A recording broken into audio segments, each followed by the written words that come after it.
को हम और अगर गहराई से समझें और विस्तार से समझें और तो वो हमारे लिए उतना ही अच्छा होगा, क्योंकि हम न केवल फिर जैन मान्यताओं को, उनकी दार्शनिक मान्यताओं को, उनकी सामाजिक मान्यताओं को और कैसा उनका व्यावहारिक दर्शन है इसको समझ सकते हैं, अपितु उनका वस्तुतः भारतीय दर्शन के प्रति क्या योगदान है इसको भी हम आसानी से समझ सकते हैं।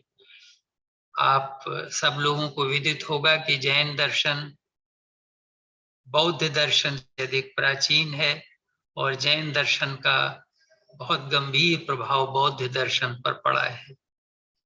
और क्योंकि ये 24 तीर्थंकर हमारे हुए हैं तो बहुत इसकी परंपरा बहुत ही लंबी है।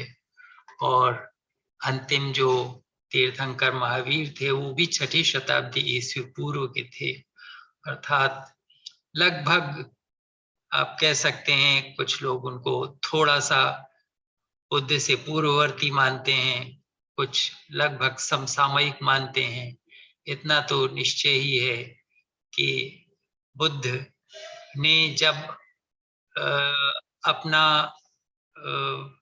गृह परित्याग किया तो उसके बाद में वो अनेक समय तक, लंबे समय तक वो निर्ग्रंथियों के पास भी जाकर के रहे और उस निर्ग्रंथ संप्रदाय का, जिसको कि जिनके की उस समय माना, उससे पारसनाथ जी के जो मानने वाले थे, पार्श्वनाथ जी, उनके जो शिष्य और शिष्य परंपरा या वस्तुतः जो उनकी ज्ञान परंपरा के लोग थे, गुरु थे, उनके पास में जाकर के रहे और पार्श्वनाथ जी के, और यदि उनके समसामयिक रहे होंगे, अपने जिसको सीनियर कंटेम्प्रेरी कहते हैं, तो महावीर जी के भाषणों का, उनके विचारों का, उनके दर्शन का स्वयं उनके दर्शन पर भी प्रभाव पड़ा।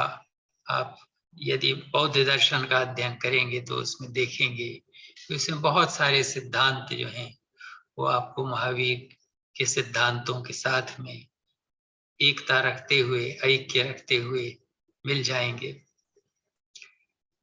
श्री जितेंद्र भाई शाह जी ने कल आपको तत्वार्थ सूत्र के 6ठ अध्याय का जो विषय है उसके ऊपर थोड़ा सा प्रकाश डालने का यत्न किया था। पूरा तो वो नहीं कर पाए क्योंकि ये विषय इतना लंबा है कि वो अंत के जो वो 15 मिनट बचे थे उसमें ही उनको समय मिला था और आज वो उसको और विस्तार से समझाएंगे। वो आश्रव जो प्रकरण है, जिसका अर्थ होता है, आश्रव का अर्थ होता है अंदर की ओर बहना, बाहर से अंदर की ओर आना, किसी द्रव पदार्थ का बाहर से अंदर आना, वो श्रवण श्रु धातु बहने के अर्थ में संस्कृत में आती है। अंदर की ओर आना, किसका आना? कर्मों का आना, जीव के प्रति आना, जीव बाहर से कर्मों का जीव के प्रति आना अर्थात अंदर आना, ये वस्तुतः आश्रव, इसको आश्रव कहते हैं। और उसके बाद में इसका जीव तत्व के साथ में बंध हो जाना, वो इस अलग से एक अध्याय में आपको बताया जाएगा विस्तार से, लेकिन उसके लिए आज समय मिलेगा कि नहीं मैं कह नहीं सकता। उसको किस प्रकार से रोका जा सकता है, इसको संवरण कहते हैं, और उसको आने ही न दिया जाए, कौन कौन से किस प्रकार के वो आचार विचार हैं, किस प्रकार के तप हैं, किस प्रकार के नियम आदि हैं, यम नियम आदि, जिनसे उनको रोका जा सकता है। और यदि वो उनका बंधन हो ही गया है तो कैसे उनका निर्जरण हो सकता है, कैसे कैसे उनको क्षीण किया जा सकता है, से उनको धीरे धीरे समाप्त किया जा सकता है, जिससे कि हमारा जीव जो है वो कर्म बंध से पूर्णतया मुक्त हो जाए। क्योंकि जब कर्म बंध से जीव मुक्त हो जाता है तभी उसका मोक्ष हो सकता है। अपने कर्मों को लेकर के तो कोई मोक्ष में नहीं जा सकता। ये तो भारतीय दर्शन का बड़ा महत्वपूर्ण सिद्धांत है कि पाप और पुण्य जब दोनों ही नष्ट हो जाते हैं, जब कर्म बंध पूर्णतया नष्ट हो जाता है, किसी भी प्रकार के कोई कर्म शेष नहीं रहते, जीव कर्म शून्य हो जाता है, तभी वो मोक्ष की स्थिति में अपने जो उसकी वास्तविक चैतन्य अवस्था थी, प्रारंभिक जो शुद्धतम अवस्था थी, उस अपनी शुद्धतम अवस्था तक पहुंच जाता है और वो उस समय वो सर्वज्ञ हो जाता है। और उस समय उस एक कहना चाहिए वो एक प्रकाश और चैतन्य इन दोनों का समावेश उसमें हो जाता है और वो सिद्धशिला में जा करके वहां पर विश्राम करता है। तो ये सब बातें जो हैं वो आज का समय हमको बहुत अधिक हमारे पास में नहीं है, लेकिन फिर भी जितना हो सकेगा उतना वो उस पर प्रकाश डालेंगे। उसके पश्चात यदि कुछ रह गया तो आप कृपया हमारी वेबसाइट देखते रहिए और वो शेष जो भाग है वो 2 या 3 दिनों में उसको पूर्ण करने की चेष्टा करेंगे और संभवतः अगले ही 10-15 दिन के अंदर जल्दी ही उसको पूर्ण करेंगे, जिससे कि आप आज तक का जो विषय है जो आपने बड़े मनोयोग से सुना है और सुनेंगे, जो वो आप तब तक भूलें नहीं और आगे भी जो बोला जाए उसको उसके साथ में जोड़ सकें, सम्मिलित कर सकें। तो यदि जितेंद्र भाई शाह जी इस समय उपलब्ध हों और प्रस्तुत हों तो हम उनका एक सबसे पहले तो हार्दिक स्वागत करते हैं और आप सब लोगों का जो हमारे साथ में जुड़े हुए हैं उन सब का भी इस अंतिम भाषण में हार्दिक स्वागत है। और हम समझते हैं कि आपके लिए बहुत ही उपयोगी रहा होगा। बाद में हम और इस संबंध में एक औपचारिक रूप से आप सब लोगों का आभार प्रदर्शन करेंगे और आशा करेंगे कि आप आगे भी इस विषय से जुड़े रहें और इसको अभी तक जो आपने सुना है उसको भूलें नहीं, अभी तो उसको और परिपुष्ट करें और यदि संभव हो तो इस प्रकार के और भाषण सुने। पुस्तक यदि आप ले सकते हैं या कहीं पुस्तकालय से मिल सकती है तो उसको ले करके आप स्वतः भी उसका अध्ययन करके अपने ज्ञान को और भी परिपुष्ट कर सकते हैं। तो श्री जितेंद्र भाई शाह जी से निवेदन है कि वो कृपया अपना प्रवचन प्रारंभ करें।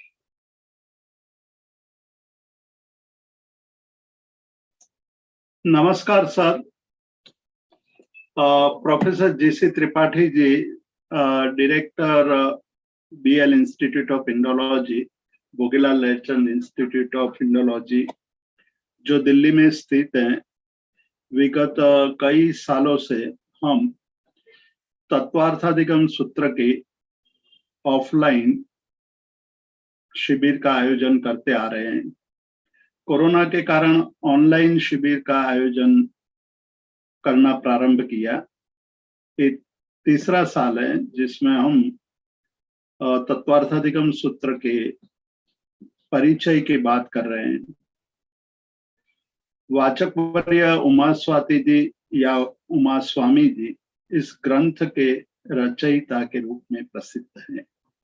कहा जाता है कि वाचक वर्य उमा स्वाति जी ने अपने जीवन काल में 500 प्रकरण ग्रंथों की रचना की थी। आज हमें 7-8 ग्रंथ उपलब्ध हो रहे हैं, बाकी के सारे ग्रंथ लुप्त हो चुके हैं। सद्भाग्य से जैन धर्म का दार्शनिक ग्रंथ और संपूर्ण आगमों का सार जिस ग्रंथ में हमें प्राप्त होता है वह है तत्वार्थाधिगम सूत्र। इस तत्वार्थाधिगम सूत्र में जीव अजीव आश्रव संवर निर्जरा बंध और मोक्ष इस प्रकार से 7 तत्वों का विवेचन किया गया है, बात कही गई है।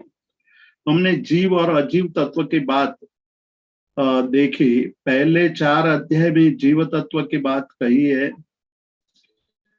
विशेष रूप से पहले अध्याय में ज्ञान की मीमांसा की गई है।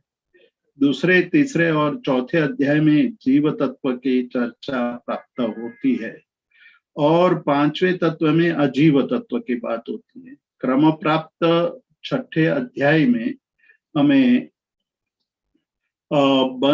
आश्रव तत्व की बात बता रहे हैं। आश्रव तत्व की चर्चा कल हमने शुरू की थी। जैन धर्म के अनुसार कर्मों का आगमन जिसके द्वारा होता है वह आश्रव है।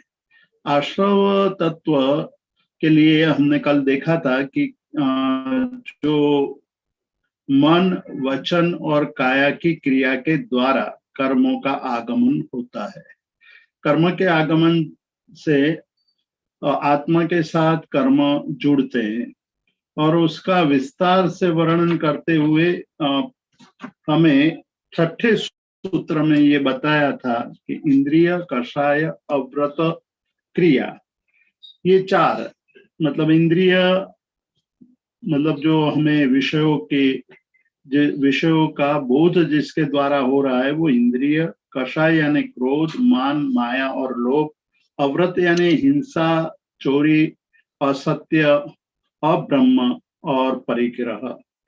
क्रिया 25 है। 25 क्रियाओं का वर्णन जैन दर्शन में विस्तार से प्राप्त होता है। यहाँ हम नामोल्लेख करेंगे जिससे पता चलेगा कि अलग अलग प्रकार की क्रिया के द्वारा भी हम कर्म का आश्रव करते हैं। सम्यक्त्व क्रिया, सम्यक्त्व युक्त जीव की जो क्रिया है उससे कर्म का आगमन होता है, कर्म का आश्रव होता है। सम्यक्त्व क्रिया शुभ क्रिया है और शुभ क्रिया होने के कारण जो आश्रव होगा वो पुण्य कर्म का आश्रव होगा। मिथ्यात्व क्रिया मिथ्या दृष्टि का होता है और मिथ्या दृष्टि में देव, गुरु और धर्म के प्रति श्रद्धा नहीं होती है।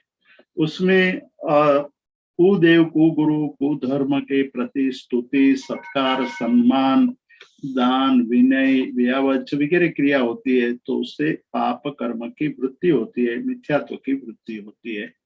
प्रयोग क्रिया अशुभ कर्म बंध जिससे होता है, वैसे मन, वचन, काया की क्रिया को प्रयोग क्रिया कहा है। समाधान क्रिया जिस क्रिया से कर्म बंध होता है और संयम की जब संयम का पालन होता है, चारित्र का पालन हो रहा है और उस समय जो सावध्य यानी पाप युक्त क्रिया हो रही है उसको प्रयोग समाधान क्रिया कही है। इरियापथ क्रिया चलने की क्रिया से जो कर्म बंध होता है उसको इरियापथ क्रिया कहते हैं। कायक क्रिया शरीर के द्वारा जो क्रिया होती है वो कायक क्रिया है। अधिकरण क्रिया हिंसा के साधनों का प्रयोग करना, उसको बनाना और जो हिंसा के साधन को ठीक करना, बिगड़ गए हों तो उसको ठीक करना, वो अधिकरण क्रिया है। प्रादोषिकी क्रिया यानी क्रोध आदि के आवेश में होकर के, आवेश युक्त होकर के जो क्रिया हम करेंगे उसको प्रादोषिकी क्रिया कहेंगे। पारितापी की क्रिया अन्य को या स्व को परिताप देना, संताप देना, दूसरे को पीड़ा देना या स्व को पीड़ा देना।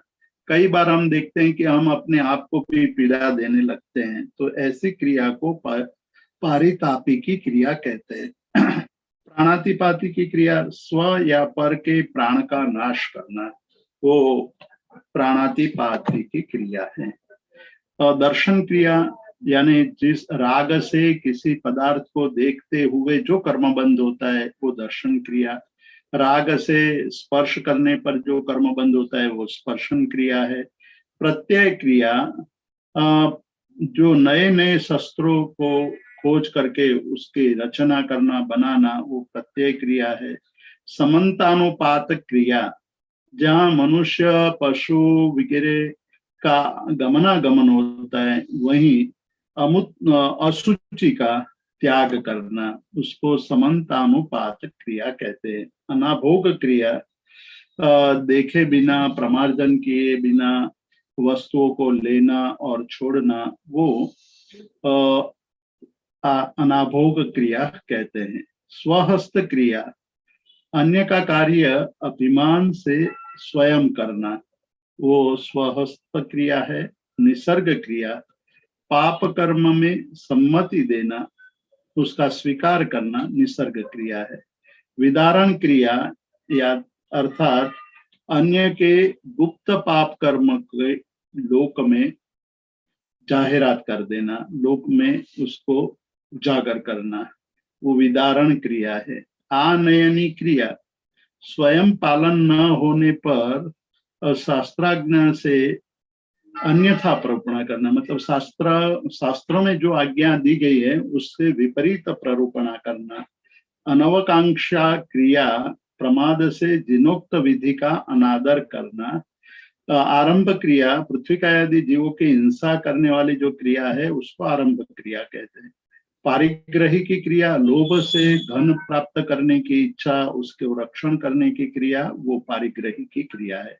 माया क्रिया, यानी विनय रत्न आदि की तरह माया से मोक्ष मार्ग की आराधना करवी, मतलब दंभ से मोक्ष मार्ग की आराधना करना, वो माया क्रिया है। मिथ्या दर्शन क्रिया, यानी दुनियावी भौतिक सुखों की इच्छा से धर्म क्रिया करना, वो मिथ्या दर्शन क्रिया है। अप्रत्याख्यान क्रिया, पाप कर्म के प्रत्याख्यान, नियम लेकर के क्रिया करना, या नियम रहित कोई संयम के नियम को न लेकर के क्रिया करना, वो प्रत्याख्यान क्रिया है। इस प्रकार 25 क्रिया को जब हम करते हैं तो कर्म का आश्रव होता है। यहाँ हमें इतना याद रखना है कि 25 क्रिया है, 5 अव्रत, यानी 25 और 5 जब मिलाते तो 30 हो गए, 4 कषाय है 34, और 5 इंद्रिय तो 39, और 3 योग 42 भेद होंगे आश्रव के। आश्रव के कल भी बात की थी कि आश्रव को हमें बराबर समझना है, जिसके द्वारा कर्म का आगमन होता है। जिन जिन क्रियाओं के द्वारा कर्म का आगमन होता है, कर्म का प्रवेश होता है, वो सारी क्रियाएं आश्रव क्रिया है। आश्रव क्रिया समझने पर ही संवर या निर्जरा को समझना आसान हो जाएगा। जितनी जितनी क्रिया करने से, जो क्रिया करने से आत्मा पर कर्म का बंध होता है, उस क्रिया का त्याग करना या उस क्रिया को रोक देना, वो संवर क्रिया होगी, जिसकी चर्चा 9वें अध्याय में हम करेंगे। आश्रव के बाह्य कारण समान होते हैं, मतलब बाह्य कारण एक समान है।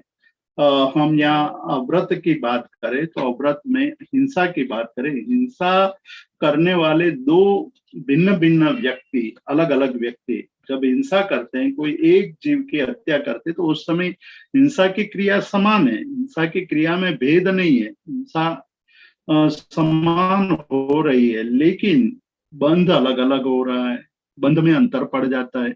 किसी को तीव्र बंध होता है, किसी को मंद बंध होता है। तो ये क्यों होता है, उसके मन में जिज्ञासा होती है, उसका कारण क्या हो सकता है, ऐसा मन में प्रश्न भी उठता है, संशय भी होता है कि क्रिया, बाह्य क्रिया समान है, बाह्य क्रिया समान होते हुए भी बंध की जो प्रवृत्ति है उसमें अलग अलग परिणाम देखे जाते हैं, उसका क्या कारण है। तो वो जवाब देते हैं, उसके लिए 7वां सूत्र बहुत ही महत्वपूर्ण सूत्र है कि तीव्र मंद ज्ञाता ज्ञात भाव वीर्याधिकरण विशेषेभ्य तद विशेष, मतलब कर्म बंध में भिन्नता आती है, उसके कारण है तीव्र भाव से यदि क्रिया की जाए। जब कोई हिंसा करता है तो वो हिंसा करते वक्त एक का मंद भाव है और दूसरे का तीव्र भाव है, मतलब एक व्यक्ति दूसरे जीव की हत्या कर रहा है तब हिंसा करते वक्त तो उनके मन में ये भाव आता है कि हिंसा करने जैसी नहीं है, लेकिन मैं फिर भी कर रहा हूं, तो भाव उसका मंद है। मंद भाव से जो क्रिया की जा रही है, हत्या हो रही है, लेकिन भाव उतना गहन नहीं है, भाव उतना तीव्र नहीं है। इसलिए यहाँ कहते हैं कि तीव्र भाव से किए गए कर्म और मंद भाव से किए गए कर्म में, कर्म बंध में अंतर पड़ जाएगा। बाह्य कारण, बाह्य हत्या समान होते हुए भी आंतरिक भाव भिन्न होने के कारण कर्मबंध में अंतर पड़ेगा।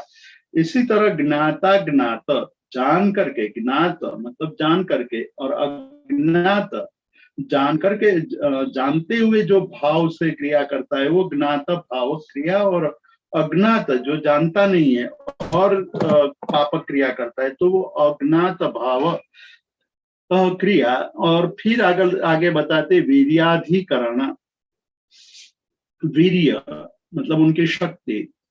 कुछ लोग शक्ति होते हुए बहुत तीव्र भाव से क्रिया करते हैं, और कुछ लोग शक्ति होते हुए भी मंद परिणाम वाले होते हैं। तो एक ये बात। और जब शक्ति होती है तो सामान्य रूप से शक्तिवान अधिक क्रोधी होते हैं, दुर्बल होते हैं वो कम शक्तिशाली होते हैं। तो यहाँ वीर्य की बात कही, उत्साह की बात कही है, शक्ति की बात कही।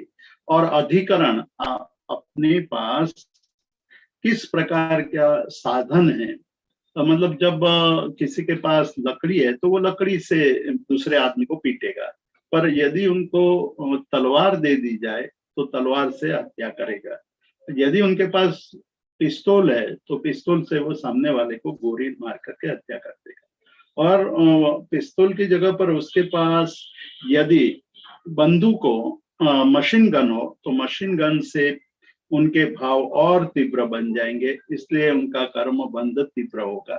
और उसके पास एटम बम हो, या मतलब परमाणु बम हो, तो उसके उसके मन के अंदर भाव और तीव्र बन जाएंगे। वो सोचेगा कि पूरे नगर को उड़ा दूं, पूरे शहर को मैं नष्ट कर दूं, जिससे मुझे कोई भी खतरा न रहे। तो अधिकरण जितना प्रबल होगा, कर्मबंध भी उतना प्रबल होगा।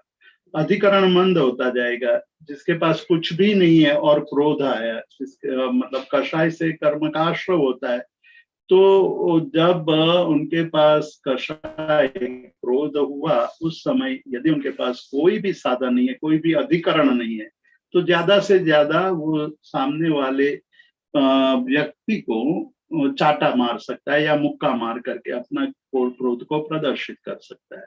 लेकिन यदि उनके पास पिस्तौल है या मशीन गन है तो वो सीधा गोली छोड़ करके उनकी हत्या का ही भाव पाएगा। तो अधिकरण भी हमारे भावों में, हमारे विचारों की तीव्रता मंदता में निमित्त बनते हैं। और जितने भी अधिकरण तीव्र होंगे, अधिकरण ज्यादा पावरफुल होंगे, तो हमारे मन के भाव भी उतने तीव्र बनेंगे, और उसके कारण जो कर्मबंध होता है उसमें भेद पड़ेगा। तो कर्मबंध में भेद पड़ने का कारण है जान करके, अज्ञानता से, अनजाने में।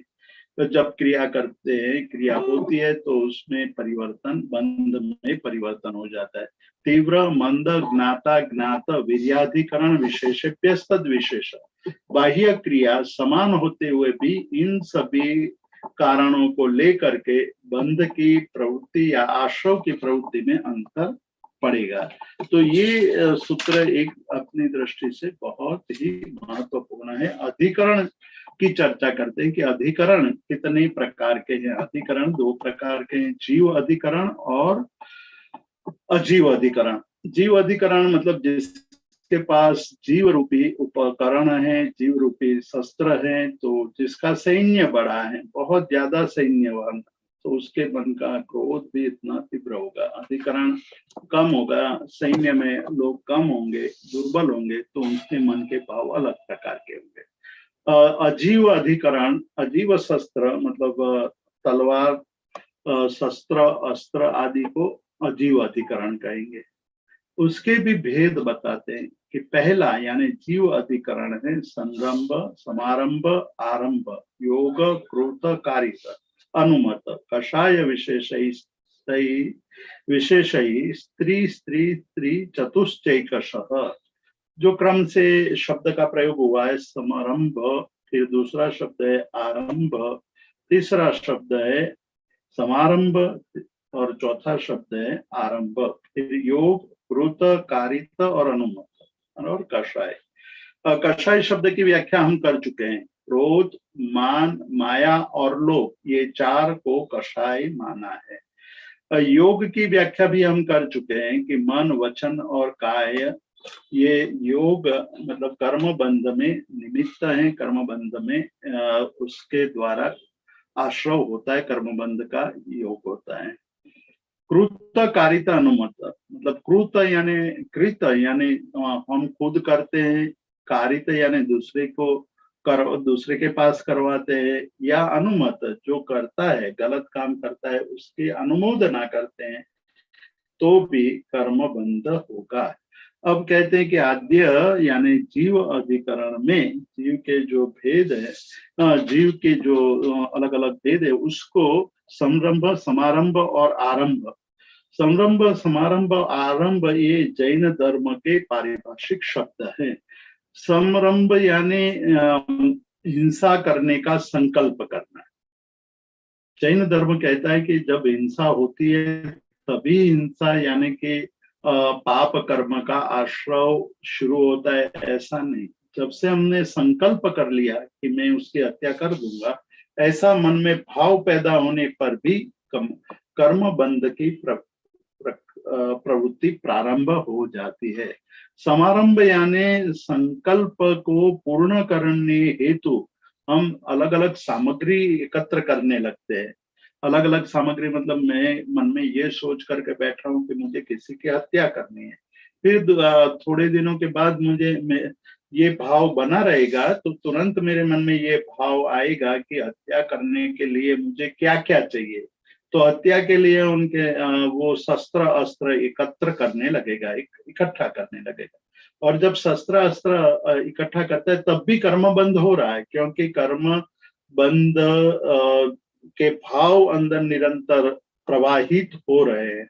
और आरंभ अर्थात हिंसा की क्रिया करना, तो एक तरफ से मनोवैज्ञानिक प्रक्रिया भी है और दूसरी तरफ से हमें ये भी बता रहे हैं कि हिंसा करें या ना करें, लेकिन जब से हमने संकल्प कर लिया कि मैं उसकी हत्या कर दूंगा, हत्या करने का भाव जब से पैदा हुआ है, उसी को संरंभ कहते हैं। फिर आरंभ मतलब शस्त्र, समारंभ यानी शस्त्र अस्त्र आदि के इकट्ठा करने लगते हैं, और आरंभ यानी हिंसा। तो संरंभ, समारंभ और आरंभ, ये तीन शब्द समझने पर हमें ये पता चलता है कि जैन धर्म में केवल स्वरूप हिंसा को ही हिंसा नहीं माना है। स्वरूप हिंसा मतलब जो जिसकी हम हिंसा करते हैं, हिंसा कर देते हैं, मतलब कोई जीव को हम शस्त्र अस्त्र आदि से नाश कर देते हैं, उसको मार डालते हैं। तो मारने पर जो क्रिया होती है वो तो हिंसा है ही है, सभी धर्मों ने उसको हिंसा की है। लेकिन जैन धर्म और सूक्ष्मता से बात करता है कि जब से आपने मन में संकल्प किया, तब से आपके हिंसा के भाव, हिंसा के द्वारा आत्मा के साथ जुड़ने वाले कर्म का प्रारंभ हो जाता है, कर्म का समागम शुरू हो जाता है। तो संरंभ, समारंभ, समारंभ यानी शस्त्र अस्त्र आदि एकत्र करने लगते, और आरंभ मतलब हिंसा। तो संरंभ, समारंभ और आरंभ, ये तीन शब्दों के द्वारा हमें ये दर्शाया जा रहा है कि जिस दिन से आपने मन में संकल्प कर लिया, उसी दिन से कर्मबंध की प्रक्रिया शुरू हो जाती। उसको आचार्य हरिभद्र सूरी और आवश्यक नियुक्तिकार वगैरह अलग शब्दों से भी स्पष्ट करते हैं कि एक है हेतु, दूसरा है स्वरूप, और तीसरा उसकी है परंपरा। तो हेतु, स्वरूप और परंपरा। हेतु है यहाँ जब से हम संकल्प कर लेते, संकल्प नहीं किया होता तो हिंसा के भाव आगे नहीं बढ़ते।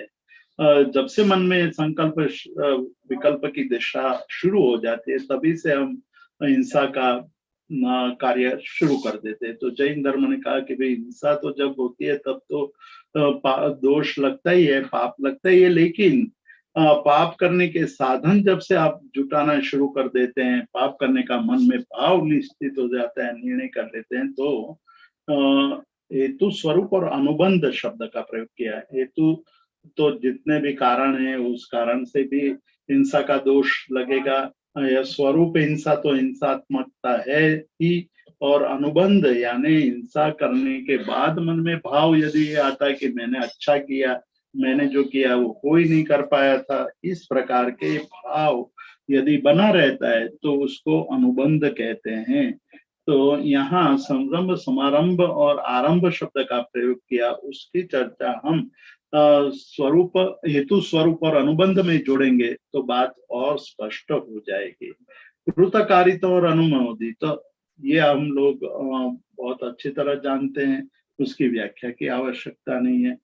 तो इस प्रकार से कर्म बंध के जो प्रक्रिया के कारण है, हिंसा के जो दोष गिनाए गए वो 108 प्रकार के अधिकरण से, 108 प्रकार के द्वारा हम कर्म के बंध करते हैं, कर्मों का आश्रय होता है। निर्वर्तना निक्षेप संयोगा, संयोग निसर्गा द्विचतुर्द्वित्रिभेदा परम, जो जीव अधिकरण की बात कही, अब अजीव अधिकरण की बात कर रहे हैं कि अजीव अधिकरण भी 4 प्रकार का है।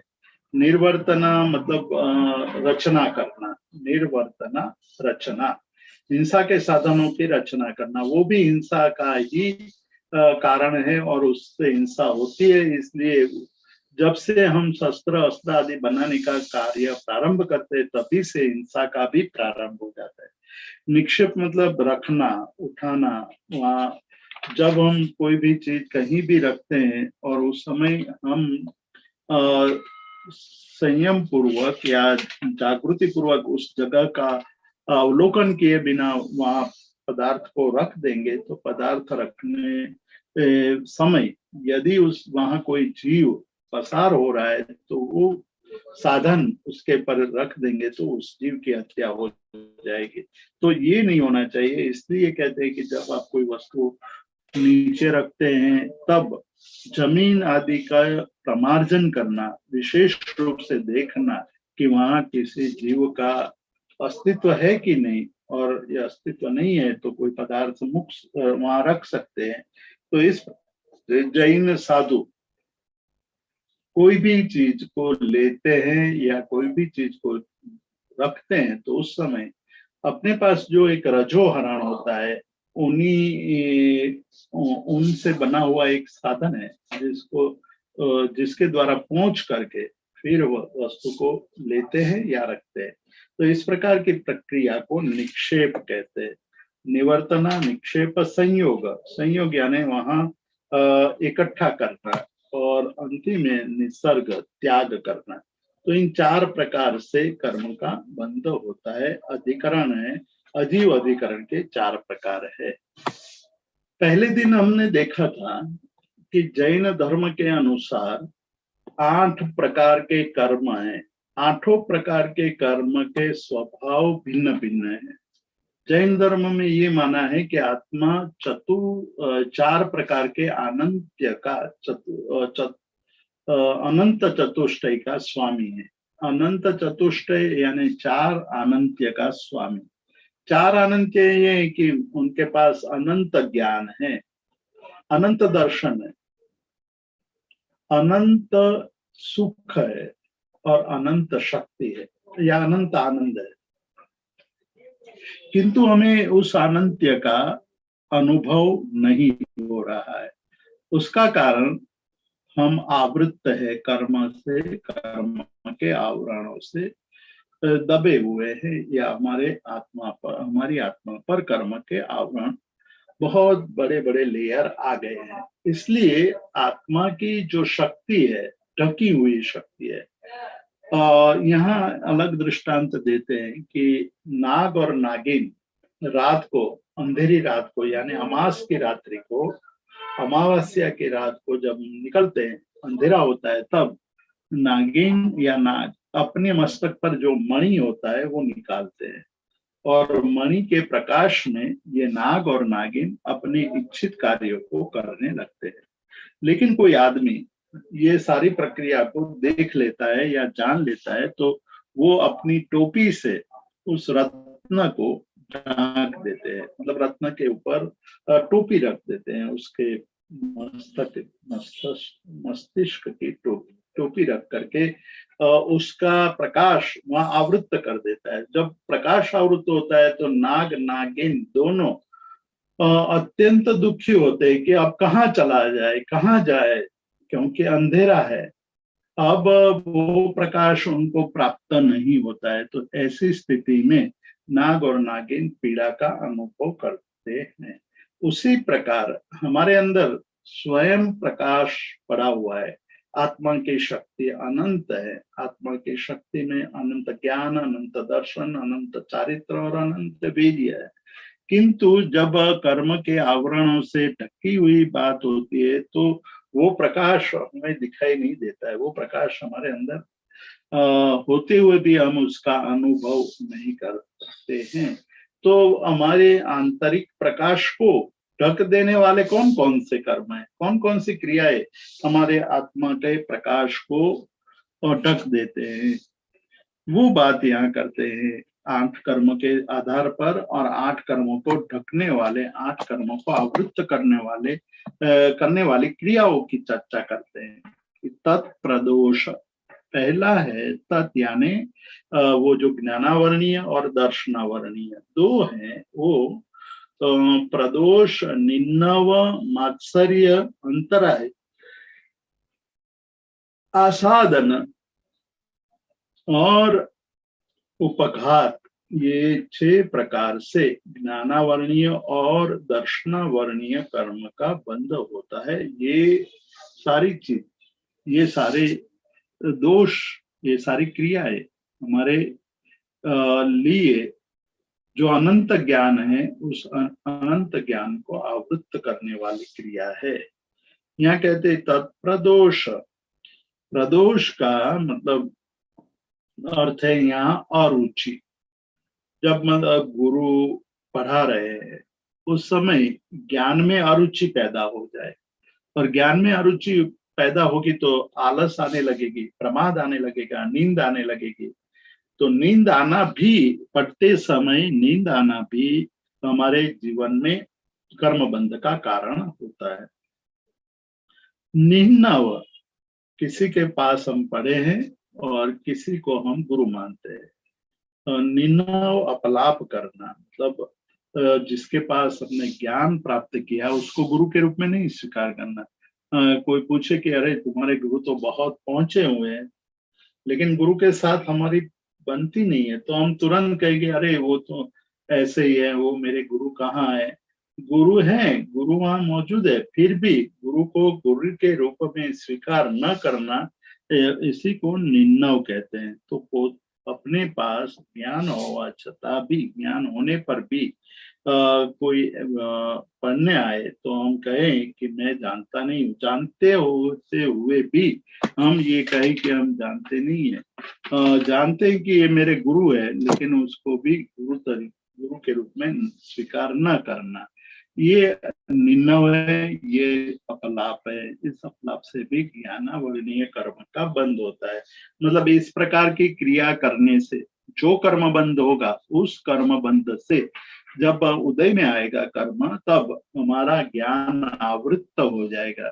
मतलब हमने देखा है कि बहुत बड़ा चतुर पुरुष भी जब कर्म का उदय आता है तो कई गलतियां कर बैठता है। गलती नहीं करनी चाहिए थी। लोग मानते हैं कि ऐसा प्रबुद्ध पुरुष ऐसी छोटी छोटी गलती क्यों करता होगा। वो इसलिए करता है कि उनके पास आध्यात्मिक चिंतन नहीं है, आत्मदृष्टि नहीं है। आत्मदृष्टि नहीं होने के कारण वो इस प्रकार के दोषों का आचरण करने लगता है। मात्सर्य भाव, ये तीसरा भाव है कि मात्सर्य तो अपने ज्ञान और दूसरे के ज्ञान के उपस्थिति में हमें ईर्ष्या हो जाए कि मैं किसी को पढ़ाऊंगा तो मेरे से ज्यादा ज्ञानी हो जाएंगे, मैं जिसके पास पढ़ता हूँ उससे भी मेरा ज्ञान ज्यादा है, ये ईर्ष्या भाव से इस प्रकार का वचन निकलता है। मूल शब्द तो यहाँ दिया गया है, जो सूत्र में दिया गया है वो अलग है, लेकिन हमें उसका अर्थ समझना है कि निन्ना व मात्सर्य। पहला तो बताया प्रदोष, तत्प्रदोष निन्ना व मात्सर्य। मात्सर्य भाव यानी ईर्ष्या भाव। ईर्ष्या भाव के कारण जो कर्म बंद होगा वो हमारे ज्ञान को आवृत्त करने वाला कर्म होगा। अंतराय, कोई पढ़ रहा है और पढ़ने वाले को परेशान करना, पढ़ने वाले की पढ़ाई में हम बाधा डाल दे तो वो अंतराय कहा गया है। और अंतराय कर्म से भी, अंतराय रूपी क्रिया करने से जो कर्म बंद होता है उस कर्म बंद को अंतराय कर्म या अंतराय कर्म जो हमारे ज्ञानावरणीय कर्म के बंद में निमित्त बनता है। और जब कर्म का उदय आएगा, मतलब अंतराय कर्म का उदय आएगा, तो जो पढ़ाने वाले हैं उसका वियोग हो जाएगा, जो पढ़ा हुआ है वो भूल जाएंगे, विस्मृति होने लगेगी, तो वो अंतराय कर्म के कारण होता है, ये हमें मानना पड़ेगा। आसादन, आसादन मतलब अनादर करना, अविवेक करना, अबहुमान करना। ज्ञानी, ज्ञान के साधन और ज्ञान, ये तीन बातों पर जैन धर्म, ज्ञान, ज्ञानी और ज्ञान के साधन। ज्ञान तो ज्ञान है, ज्ञानी यानी गुरु वगैरह है, और ज्ञान के साधन पुस्तक है, पेन है वगैरह, नोट है, कॉपी है, उस पर उसकी आसाधना मतलब उनको जलाना, हमारी कॉपी को जला डालना, ये आसाधन है, मतलब अबहुमान है, उसके अनादर करना, और उस अनादर करने से ज्ञानावरणीय कर्म का बंध होता है। उपघात कर्म, जो असत्य है उसको सत्य मानना और असत्य को सत्य मानना, इस प्रकार की मनोवृत्ति बहुत सारे लोगों में होती है, तो वो उपघात करने से भी ज्ञानावरणीय कर्म का बंध होता है। तो ज्ञानावरणीय कर्म के बंध के लिए इतनी क्रियाएं बताई हैं।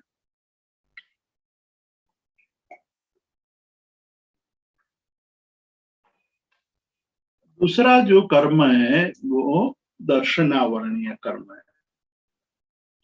दर्शनावरणीय कर्म भी इन्हीं प्रकार की ये सब क्रिया से बंध होता है, आश्रव होता है। यही क्रिया के प्रदोष, तत्प्रदोष, निन्नव, आसादन, उपघात और अंतराय, इन प्रकार की क्रिया से हमारे जीवन में ज्ञानावरणीय कर्म का आश्रव होता है। जैन धर्म में वेदनीय कर्म, वेदनीय, वेद शब्द से वेदनीय शब्द बना है। वेदनानुभूति, संवेदन दो प्रकार के होते हैं, एक सुख रूप संवेदन, एक दुख रूप संवेदन। सुख रूप संवेदन से शाता का अनुभव होता है, सुख का अनुभव होता है, और दुख रूप संवेदन से पीड़ा का अनुभव होता है।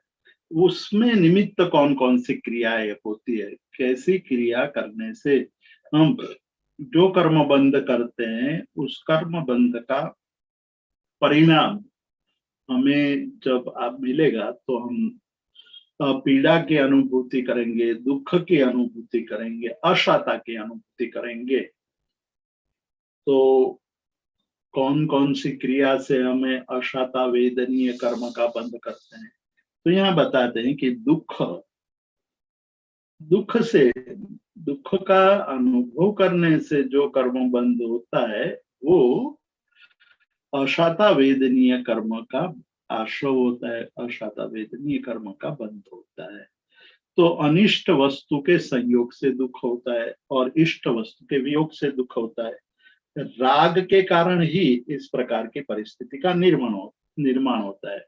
तो मूलतः तो राग निमित्त है, और राग के साथ जुड़ा हुआ ये जो भाव है, प्रिय वस्तु का वियोग, अप्रिय वस्तु का संयोग, वो कारण हमारे लिए अशाता वेदनीय कर्म का बंद करने में निमित्त है।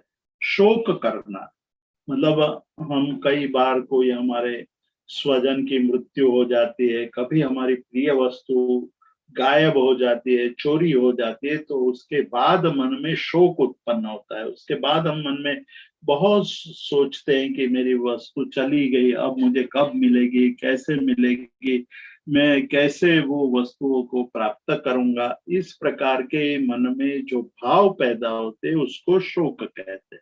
ये शोक का बंध अशत वेदनीय कर्म है। शोक में कभी आनंद नहीं होता है। को शोक की अनुभूति करते वक्त उसको दुख की अनुभूति होती है। तो ये दुख की अनुभूति, पीड़ा की अनुभूति वो अशाता वेदनीय है। और शोक करने से अशाता वेदनीय कर्म का बंध होता है।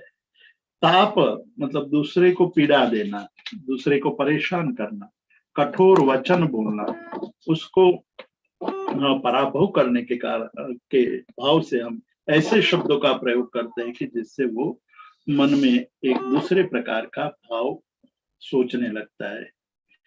तो ताप आक्रंदन, हृदय में जो मानसिक भाव पड़ा हुआ है और उसके कारण कई लोग होते हैं वो अपना मस्तक दीवार के साथ पटकते हैं, मरने की चेष्टा करते हैं। इसी सभी को, इन सभी क्रियाओं को आक्रंदन किया है, कहा है। आक्रंदन से भी अशाता वेदनीय कर्म का आश्रय होता है।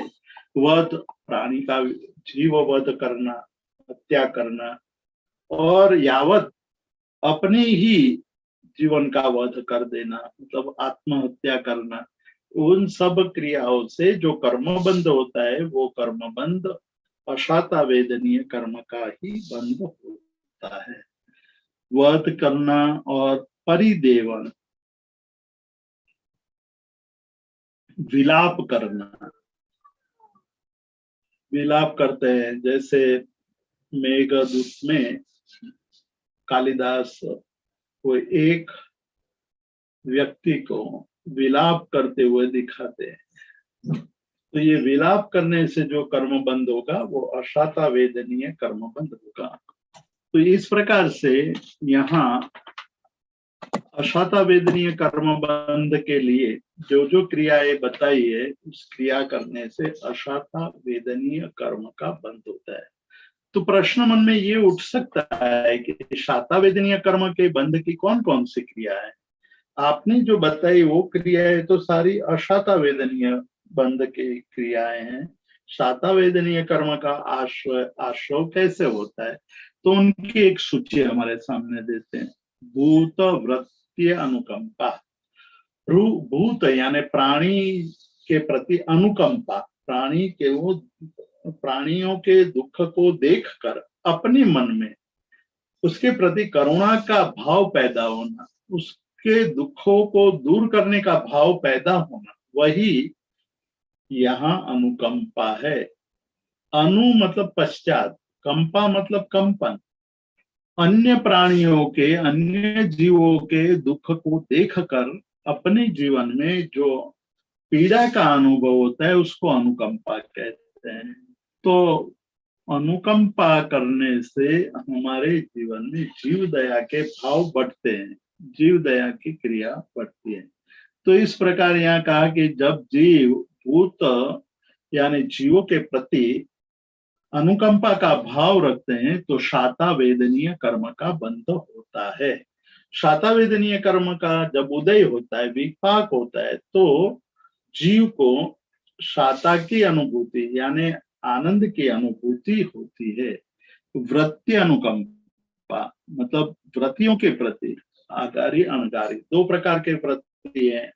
एक गृहस्थ यति होते, गृहस्थ त्यागी होते, गृहस्थ भी आचरण करता है। तो वैसे प्रकार के आचरण से जो कर्मबंध होता है वो कर्मबंध सुख यानी शाता वेदनीय कर्म का बंध होगा। और आगे चलकर कहते हैं, हाँ, अनुकंपा। अनुकंपा, अनु मतलब पश्चात, कंपन यानी मन में उसके दुख की अनुभूति। जितने जिस प्रकार का दुख का अनुभव सामने रहे हुए पशु को होता है, वैसे ही उनको देख करके हमारे मन में जो दुख का भाव पैदा होता है, उसको अनुकंपा कहा है। तो इस प्रकार के अनुकंपा से हमारे जीवन में जो कर्मबंध होता है, वो कर्मबंध शाता वेदनीय कर्मबंध कहलाता है। भूत वृत्ति अनुकंपा सरादान। जब हम दूसरे जीवों के दुख को दूर करने के लिए अनुग्रह बुद्धि से, मतलब दूसरे का भला होगा, मेरा ये खर्च करने से दूसरे के मन में जो पीड़ा हो रही है, दुख हो रहा है, उसका अंत आ जाएगा। तो इस प्रकार से दानादि के द्वारा हम जब दूसरे के दुख को दूर करने की कोशिश करते हैं, तो उस समय जो हमारे मन में हमारे भाव चलेंगे या हमारे द्वारा जो कर्म किए जाते हैं, उससे शुभ कर्म का बंध होगा, अशुभ कर्म का नाश होगा। तो ये उसको शाता वेदनीय कर्म का बंध होगा। भूत वृत्त्यानुकंपा सराग संयम आदि योग। सराग संयम, संयम तो आप जानते हैं, व्रत व्रत का पालन करना वो संयम है।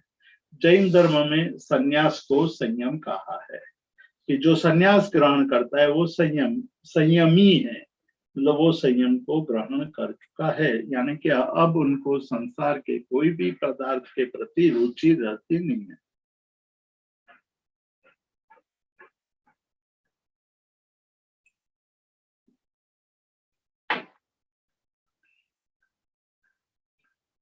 तो यहाँ जब हम देखते हैं कि अनुकंपा के द्वारा जो कर्मों का बंध या कर्म का आगमन होगा, वो शाता वेदनीय कर्म का बंध होगा। दान देते वक्त करुणा के भाव से, दूसरे के दुख को दूर करने के भाव से जब हम अपनी वस्तु का त्याग करते हैं, अपनी वस्तु को देखते हैं, तो वो दया है। सराग संयम, सराग संयम जैन धर्म में एक विशिष्ट परिभाषा है सराग संयम की।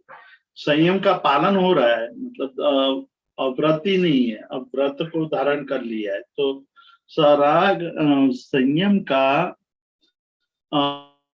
स्वीकार कर लिया है, और संयम का स्वीकार करने के बाद भी जब उनके अंदर राग होता है, राग पूर्वक राग सहित संयम का पालन करने वाले को सराग संयमी कहते हैं।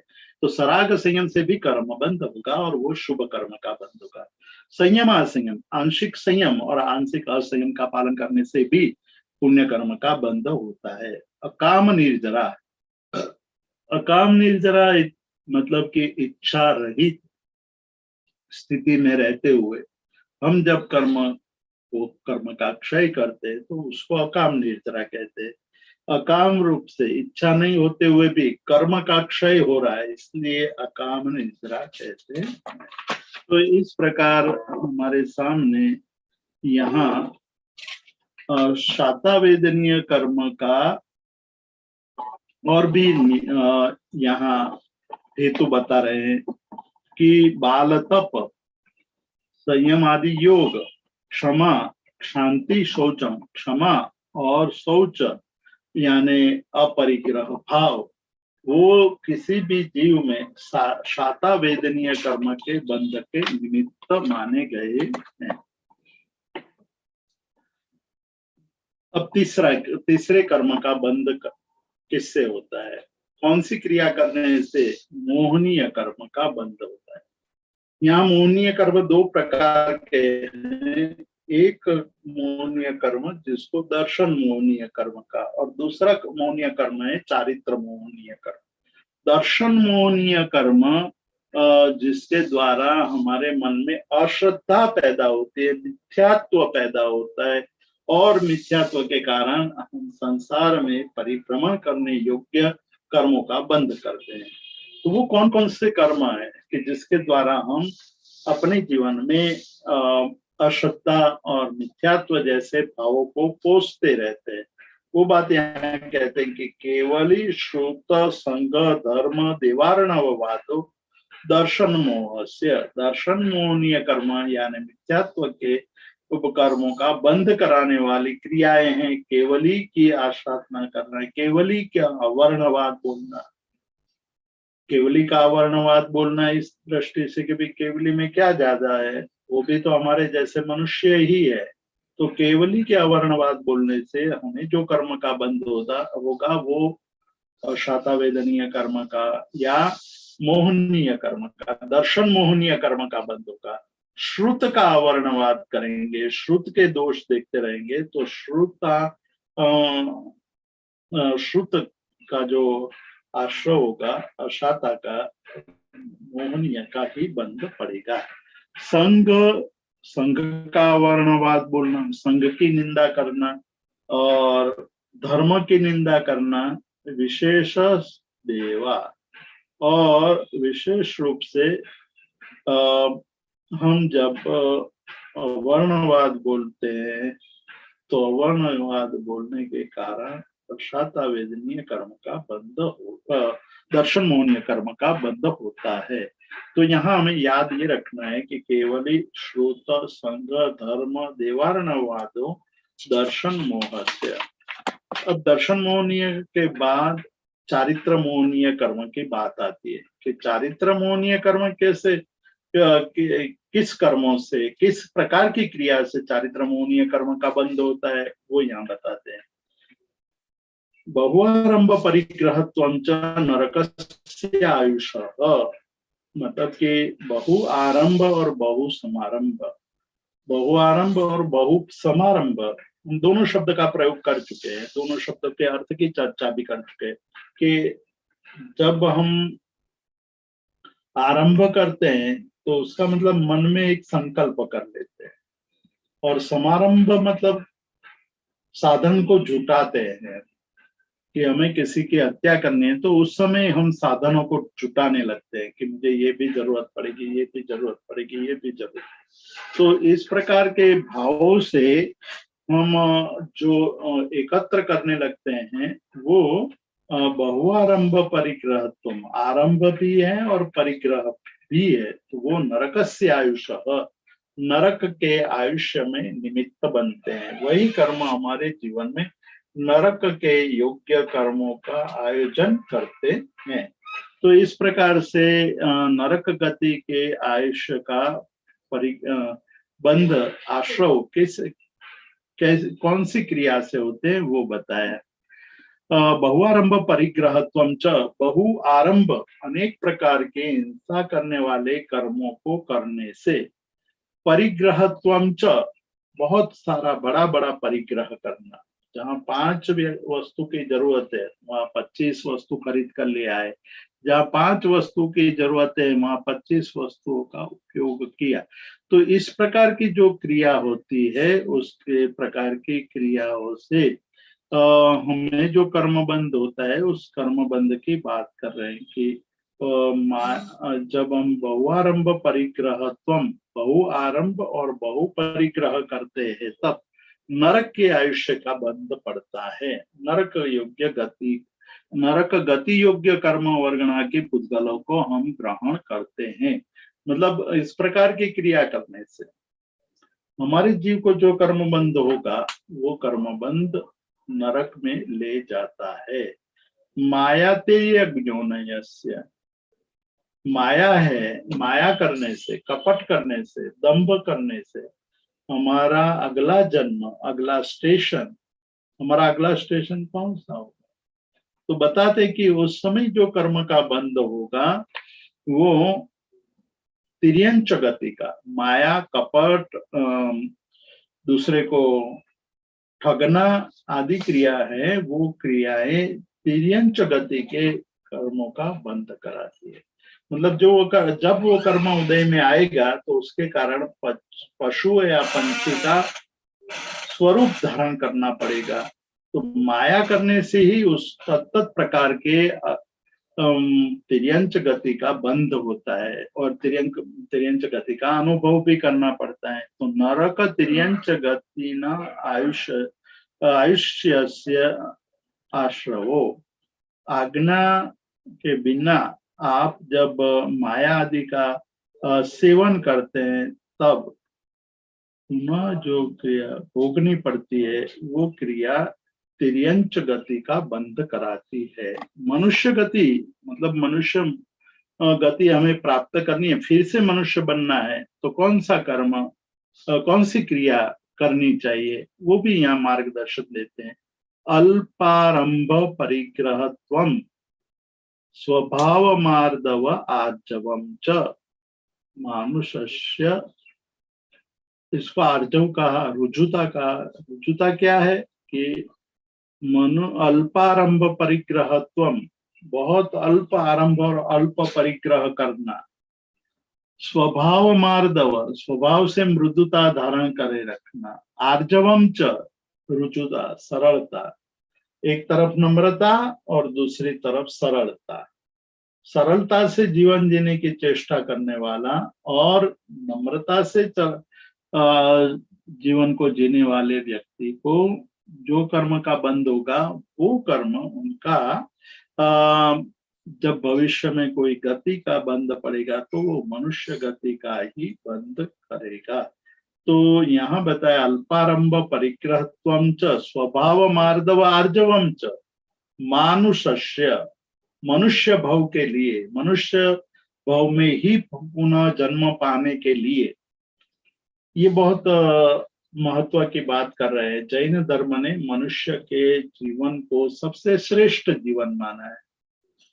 सबसे उत्तम जीवन यदि कोई है तो वो मनुष्य जीवन है। और मनुष्य जीवन में तप जप आदि करके कर्म का क्षय करके सीधा तीर्थंकरों के पास दीक्षा ग्रहण करके मोक्ष गति को प्राप्त हो सकता है।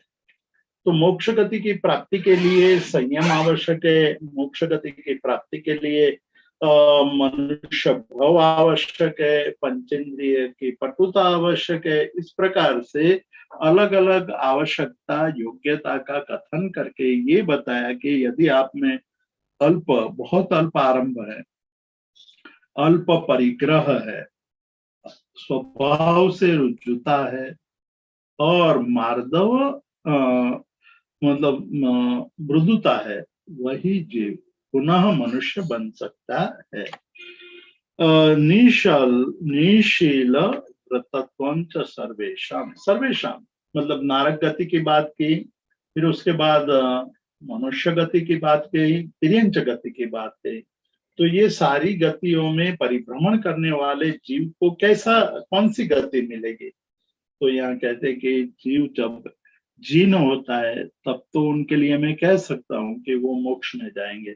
लेकिन जब उनके जीवन में केवल ज्ञान नहीं है, सर्वज्ञता नहीं है और निर्वाण को आयुष्य पूर्ण होता है तो पुनः अन्य अन्य गति में भटकते हैं। तो यहाँ कहते हैं कि निशील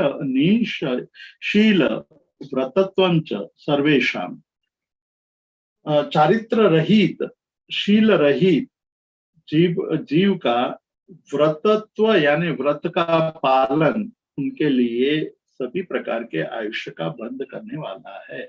तो निशीलत्व ये भी हमारे लिए कर्म बंध का कारण बनता है। सराग संयम, संयमा संयम, अकाम निर्जरा, बाल तपांशिष्ट देवस्य। नरक की बात कही, तिर्यंच की बात कही, मनुष्य की बात कही। अब संयम मतलब देवगति, देवगति का कर्म बंध कैसे होगा? तो कहते हैं कि सराग संयम, राग पूर्वक संयम का पालन करना। श्रमण भगवान महावीर का धर्म है वो विरति का धर्म है। विरति का पालन उसमें सबसे अधिक जोर दे करके कहा है कि आप संयम ग्रहण करते हैं तो विरति के लक्षण को छोड़ना मत। विरति के लक्षण यानी उस प्रकार के वस्त्र पात्र आदि का धारण करना, और उसको धारण करने से सामने वाले जीव को ये पता चल जाता है कि ये साधु है या साधु जैसा जीवन जी रहे, तो मैं उसको कभी भी प्रलोभन में ला नहीं सकूंगा। और प्रलोभन में नहीं ला सकने पर मैं उनके जीवन में विकार उत्पन्न नहीं कर पाऊंगा। तो इस प्रकार से जो मन में दृढ़ता रख करके चारित्र का पालन करते हैं और उसमें कभी कुछ स्खलना भी आती है तो फिर से वो जागृत हो जाता है, जागृत होकर के आगे बढ़ता है। तो वो सराग संयम, संयम असंयम, अकाम निजरा, बाल तपांशिष्ट, बाल तप, ये सब स्वर्ग कर्म के आयुष्य का बंद करने वाले कर्म है। फिर आगे कहते हैं कि योग वक्रता विसंवादनम च अशुभस्य नाम नाम। अब शुभ नाम कर्म और अशुभ नाम कर्म, अलग अलग नाम कर्म के प्रकार है। शुभ नाम कर्म के उदय से, मतलब जब शुभ नाम कर्म का उदय आता है तो अपने नाम से काम सिद्ध होने लगते हैं। जो काम जो हमारा नाम सुन करके पहले लोग दुकान बंद कर दिया करते थे, वो लोग दुकान में प्रवेश नहीं करने देते थे, ऐसी स्थिति नाम के अशुभोदय की बात बताते हैं। लेकिन दोपहर होते होते उनके मन में आता है कि लाओ अब मैं स्नान आदि ग्रहण करके नए वस्त्र पहन करके परमात्मा का स्मरण करके पुनः पीढ़ी पर जाता हूँ। तो ये भाव उसके मन में उत्पन्न हुआ है, उस भाव के कारण उनके सारे कर्मों का क्षय होता है और कर्म का क्षय होने पर वो अब केवली दशा का अनुभव करता है। तो यहाँ जो बात कही है कि शुभ गति में जन्म कैसे प्राप्त होते, कौन सी क्रिया से शुभ कर्म का बंध होता है, वो बताया है। अशुभ नाम कर्म के आयुष्य कर्म बंध कैसे किस प्रकार से होता है उसकी बात करते हैं कि योग वक्रता, योग ने मन वचन काया की क्रिया, मन वचन काया की क्रिया से कारण, मन वचन काया की क्रिया करते वक्त जो वक्रता आ जाती है, मतलब बोलना कुछ करना कुछ, गलत बोलना, झूठ बोलना और फिर अलग अलग क्रिया करना और मन में और गलत बात सोचना, ये योग वक्रता कही जाती है। विसंवादनम च, और विसंवाद यानी हमने पूर्वे जो बात का स्वीकार किया था उस क्रिया स्वीकार का अपलाप करना विसंवादन है। अशुभस्य नामना, अशुभ नाम कर्म के बंध का कारण बनता है। शुभ नाम कर्म के बंद करने के लिए बताते हैं विपरीतम शुभस्य, विपरीत यानी योग वक्रता का विपरीत होगा योग की अवक्रता।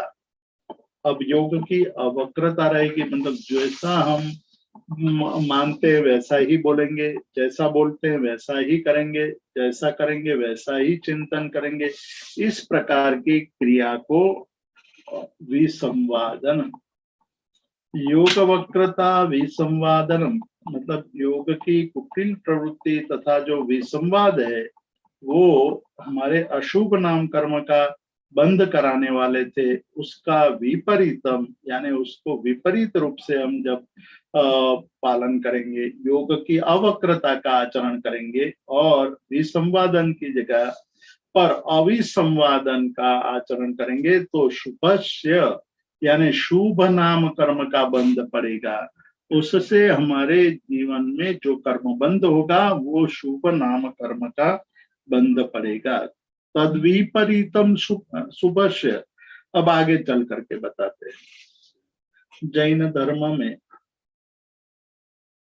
63 पुरुष ऐसे हैं जो अत्यंत पुण्यशाली माने गए हैं अन्य जीवों की अपेक्षा से।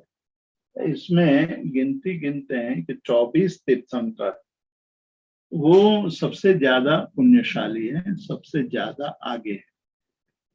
दूसरे चक्रवर्ती, 12 चक्रवर्ती पुण्य की अपेक्षा से अन्य जीवों की अपेक्षा से वो अधिक पुण्यशाली है।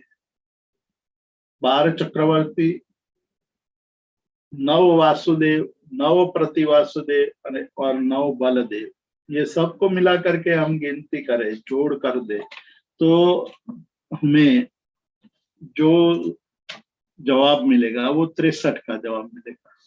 तो ये 63 पुरुष संसार के अति पुण्यशाली पुरुष के रूप में गिने जाते हैं। पुण्य हो तो इस प्रकार की पदवी प्राप्त होती है। तीर्थंकर परमात्मा के पुत्र के रूप में, मतलब तीर्थंकर परमात्मा का जब विचरण होता है या मतलब दीक्षा लेते हैं, उसके पहले जो उनके पुत्र के रूप में होते हैं वो। और तीर्थंकर नाम कर्म यानी कि अतिशय अत्यंत उत्तमोत्तम जो स्थिति है वो तीर्थंकर नाम कर्म है कि जिसके द्वारा अब वो सर्व कर्मों का क्षय करके, घाती कर्मों का क्षय करके जगत के कल्याण के लिए विचरण करने वाले होते हैं। तो उस प्रकार के अवस्था को प्राप्त कराने वाले कौन से कर्म है उसकी बात करते हैं। दर्शन विशुद्धि, दर्शन शब्द से सम्यक दर्शन, सम्यक दर्शन के अनेक लेयर है। मतलब एक जिसको देव गुरु धर्म के प्रति श्रद्धा है वो भी सम्यक दर्शन है, और जिसके मन में तत्व के प्रति श्रद्धा है उनमें भी सम्यक दर्शन है। लेकिन दोनों के सम्यक दर्शन में काफी अंतर है। एक का सम्यक दर्शन है वो विशुद्ध है, दूसरे का सम्यक दर्शन है वो विशुद्ध नहीं है। तो जिसके दर्शन में विशुद्धि ज्यादा है वो विशुद्ध सम्यक दर्शन का आचरण करने वाले को जो कर्मबंध होगा वो कर्मबंध तीर्थंकर नाम कर्म का बंध होगा। जगत के सर्वश्रेष्ठ पुरुष के रूप में अवतरित होंगे, और जगत के सर्वश्रेष्ठ पुरुष के रूप में जब जन्म पाते हैं तो उसको तीर्थंकर नाम कर्म का उदय आता है। तीर्थंकर बन करके जगत के जीवों का कल्याण का विचरण करते। दर्शन विशुद्धि, विनय संपन्नता, विनय युक्त जीवन, विनम्रता, विनय, ये भी तीर्थंकर नाम कर्म के बंध में निमित्त बनता है। शील व्रतेषु अप्रमाद, शील का पालन यानी चारित्र का पालन करने में और व्रत के पालन में जो अप्रमत्त रहता है। मतलब हर एक जीव को जब वो साधना के क्षेत्र में प्रवेश करता है तब उनकी परीक्षा अवश्य होती है। सबकी परीक्षा भिन्न भिन्न होती है, जैसे सबके मार्ग अलग अलग होते हैं उसी प्रकार सबके परीक्षा का तरीका, सबके परीक्षा के भाव अलग अलग होते हैं।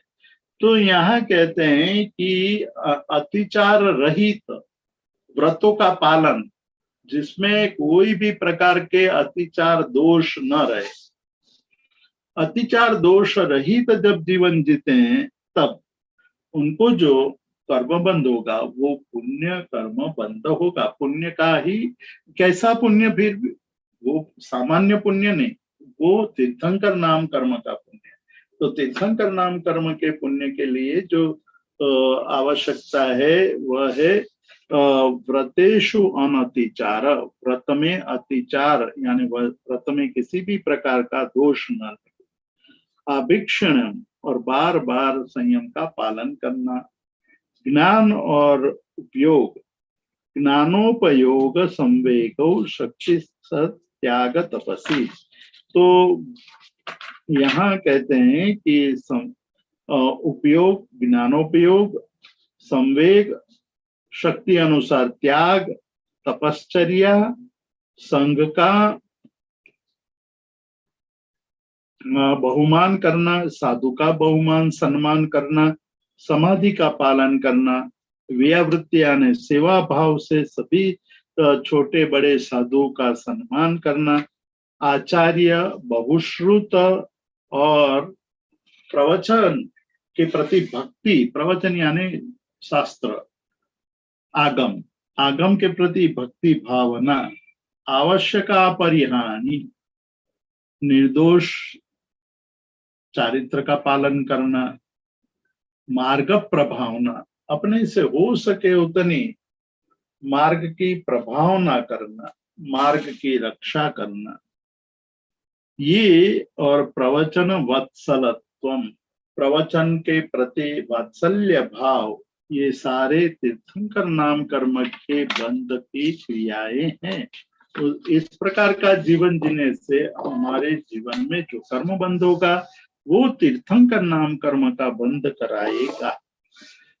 परात्म निंदा प्रशंसे सद असत गुणोच्छादनोद्भावने च नीचेर गोत्रस्य, पर की निंदा करना, आत्मा की प्रशंसा करना, सद्गुणों को ढक देना और असद गुणों का उत्पादन करना।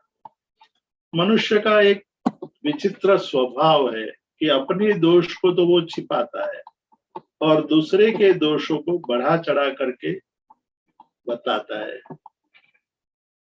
इस प्रकार की जो हमारी प्रवृत्ति है वो प्रवृत्ति नीच गोत्र कर्म, मतलब हल्के गोत्र में जन्म पाने में निमित्त बनता है। सद असद गुणोच्छादनोद्भावने, जो सद्गुण है वो सद्गुणों को आच्छादित करना, मतलब दूसरे में जो सद्गुण है उसको न कहना, और दूसरे में जो असद्गुण है उसका कथन करना, मतलब उसके प्रसिद्धि करना। इस प्रकार की क्रिया करने से जो कर्मबंध होगा वो नीच गोत्र के कर्मबंध में निमित्त बनेगा। तद्विपर्य, मतलब उससे विपरीत, परात्म निंदा प्रशंसे, तो इसको आप उल्टा करेंगे तो पर की निंदा की जगह पर हम पर की प्रशंसा करें और आत्मा की प्रशंसा की जगह पर आत्मा की निंदा करें, तो अपने अपने दोषों को जगत के सामने रख करके दोषों को दूर करने के लिए जो सजगता हमारे जीवन में आती है उसको पालन करने से, उसका पालन करने से सद असद गुणोच्छादनोद्भावने च निचेर गोत्रस्य निचेर वृत्त्यनुच्छेकोच्चोत्तरस्य। तो हम जब इस प्रकार की बात करते हैं तो स्वनिंदा और पर प्रशंसा, स्वनिंदा मतलब अपने छोटे छोटे दोष को देख करके उसकी निंदा करना, पर प्रशंसा यानी दूसरे के गुणों की प्रशंसा करना, सद्गुणों का आच्छादन, अपने सद्गुणों का आच्छादन करना, पर के असद्गुणों का आच्छादन करना, नम्र वृत्ति और अनुत्सेक, ये हमारे जीवन में उच्च गोत्र का बंद करने में कारण बनता है। अनुच्छेद मतलब गर्व न करना, अपने जीवन में रिद्धि सिद्धि समृद्धि सब कुछ बढ़े लेकिन नम्रता से जीवन जीना।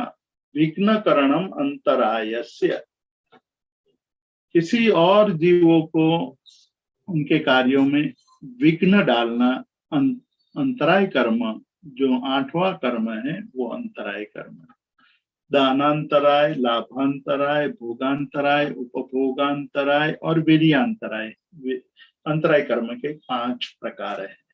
दानांतराय, दान देने की भावना होती है, कई लोगों के मन में दान देने की भावना होती है, फिर भी दान देने के अवसर पर वो दान नहीं दे पाता है। उस वक्त उनकी भावना बदल जाती है कि नहीं नहीं, इसको दान देने से क्या फायदा, मैं तो फलानी जगह पर दान दूंगा। तो दूसरे लोगों को जब हमने कार्य करते हुए उनके जीवन में विघ्न डाले हों और उनके कार्य को छुड़वाते हैं तो उस कारण जो कर्म बंद होता है उसको अंतराय कर्म बंद कहते हैं। और जब वो उदय में आता है तो हमें भी भोगने में, अनुभव करने में अंतराय कर्म का सामना करना पड़ता है। लाभांतराय मतलब आप बहुत सारी क्रिया करके भी उसके लाभ को प्राप्त नहीं कर सकते, वो लाभांतराय। भोगांतराय, भोगने की सारी संपत्ति, सारी दिशाएं खुली हुई है किंतु भोग नहीं सकते। उस वक्त हमारे मन में ये आ जाता है कि भाई इसको भोगने से क्या फायदा, या हम सोचते हैं कि थोड़ी देर के बाद भोगेंगे, तो उसमें अंतराय पड़ गया। तो ये लाभांतराय, भोगांतराय, उपभोगांतराय और वीर्यांतराय, ये 5 प्रकार के अंतराय कर्म का बंद होता है दूसरे जीवों की क्रिया में विघ्न डालने से। तो इस प्रकार आचार्य उमा स्वाति जी ने इस ग्रंथ में बंध कर्म की व्याख्या की है कि अलग अलग कर्मों को कर्म का आचरण करने से हमें किस किस प्रकार के कर्मों का बंध पड़ता है, वो एक मोटे तौर पर सामान्य रूप से हमारे सामने प्रस्तुत किया है। हम थोड़ी देर का विराम लेंगे, आपके प्रश्नों पर थोड़ी चर्चा करेंगे, फिर आगे बढ़ेंगे।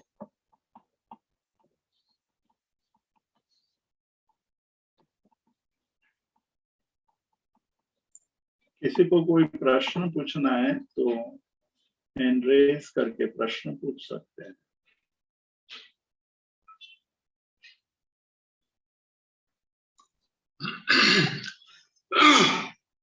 प्रश्नोत्तर का अंतराल प्रारंभ हो गया है।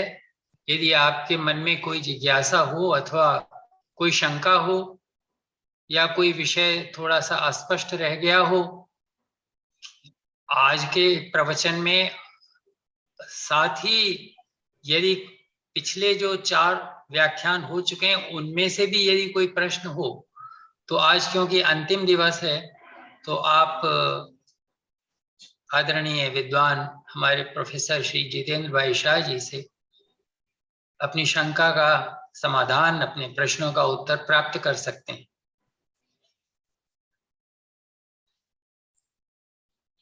धन्यवाद सर। सबसे पहले मैं प्रोफेसर डॉक्टर ओम नारायण तिवारी जी को आमंत्रित करता हूं प्रश्न के लिए। आप अपना माइक अनम्यूट कीजिए और प्रश्न पूछिए सर।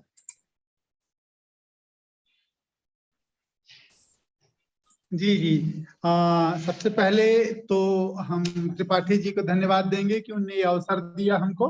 ये 5 दिवसीय जो कार्यशाला रही बहुत सुंदर रही। नंबर 2, हम शाह साहब का किन शब्दों में धन्यवाद करें ये समझ में नहीं आ रहा है, वो तो हमारे हृदय में बसे हुए हैं।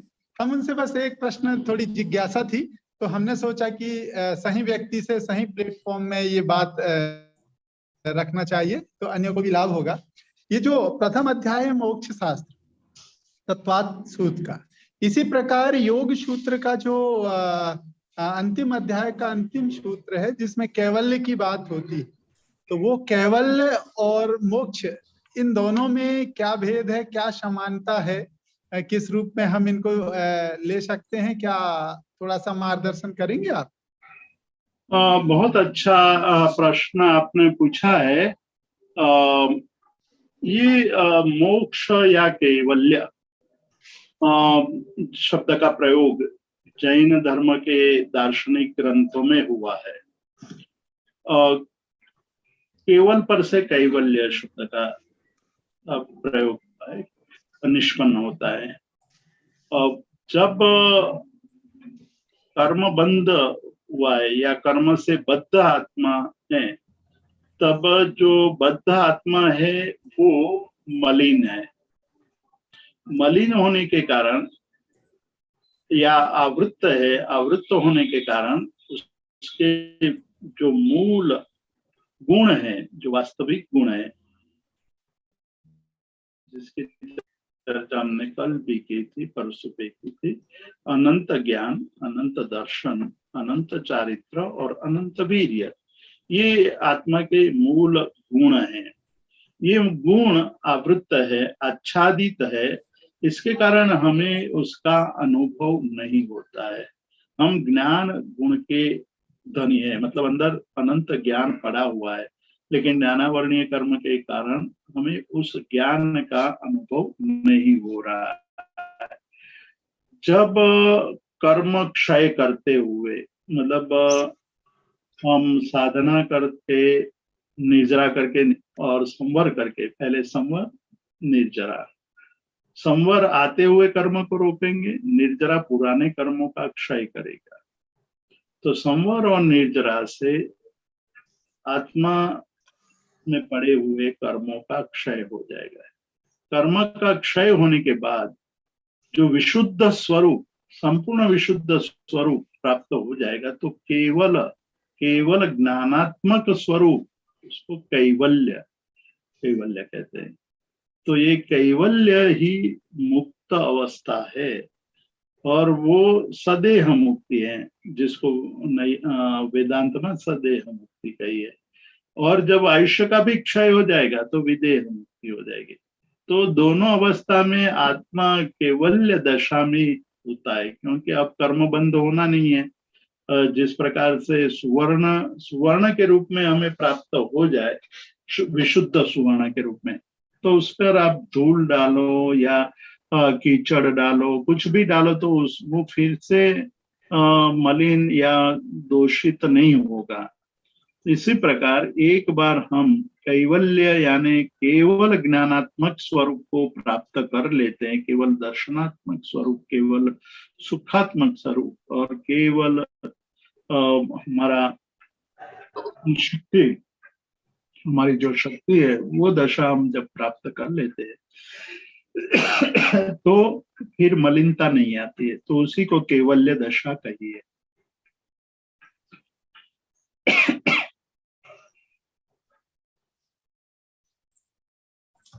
और प्रश्न? जी सर, सुगम माझी जी का एक प्रश्न है, तो मैं उन्हें आमंत्रित करता हूँ। जय जितेंद्र सर, प्रणाम। मैं कल के सेशन से एक मेरे मन में शंका है, वो जो शतबद्ध है, शत अस्ति शत नस्ति शत अस्ति नस्ति, ये तो मेरे समझ में पूरी तरह आ गया, लेकिन शत अवक्तव्यम, ये अवक्तव्यम, ये थोड़ा अगर टू डिस्कस करे संक्षेप में, तो मेरे लिए समझना थोड़ा आसान होगा सर। वक्तव्य यानी कथन करने योग्य, जिसकी हम व्याख्या कर सकते हैं, जिस पर हम कुछ विवेचन कर सकते हैं, उसको वक्तव्यता कहते हैं। अब पदार्थ में अनंत धर्म माने हैं जैन धर्म ने, एक पदार्थ में अनंत धर्म है। अनंत धर्म को कहने वाला कोई शब्द इस संसार में है नहीं। क्रम से तो आप कोई बात कर सकते हैं, ये लाल है, ये ऐसा लाल है, ये इस प्रकार का है, इस प्रकार की चर्चा हम कर सकते हैं। तो वो चर्चा तो वस्तु के आंशिक स्वरूप का कथन है, संपूर्ण स्वरूप का कथन नहीं है। किसी एक धर्म, दो धर्म या 10 धर्म, उन्हीं का कथन है। लेकिन वस्तु में अनंत धर्म है, तो अनंत धर्म को कहने वाला कोई शब्द नहीं है, इसलिए अवक्तव्य कहा है। स्यात् अवक्तव्य मतलब उसमें कहने लायक सभी धर्मों को द्योतित करने वाला कोई एक भी शब्द उपलब्ध नहीं है। फिर भी अवक्तव्य शब्द से भी वक्तव्य कहा, वक्तव्यता तो की ही कि ये कैसा है कि जिसका कथन ही नहीं किया जा सकता है, ऐसा है। तो अनिर्वचनीय और अवक्तव्य में इतना अंतर है। अनिर्वचनीय में तो कोई वचन, कोई शब्द ही नहीं है उनको बताने वाला, लेकिन यहाँ अवक्तव्य से एक अंश की बात, एक बात तो स्पष्ट कर दी कि इसकी वक्तव्यता नहीं है, ऐसा इसका स्वरूप है। तो स्यात् अवक्तव्य, उसका अर्थ हुआ कि किंचित अवक्तव्य है, संपूर्ण अवक्तव्य नहीं है, किंचित अवक्तव्य है। स्यात् का अर्थ किंचित है। Thank you sir.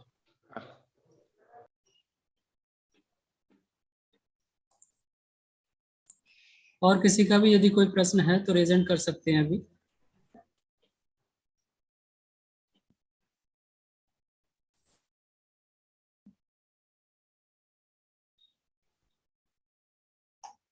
नहीं है मेरे ख्याल से, अब किसी का प्रश्न नहीं है, तो हम आगे चलते हैं। सर आपकी आज्ञा है?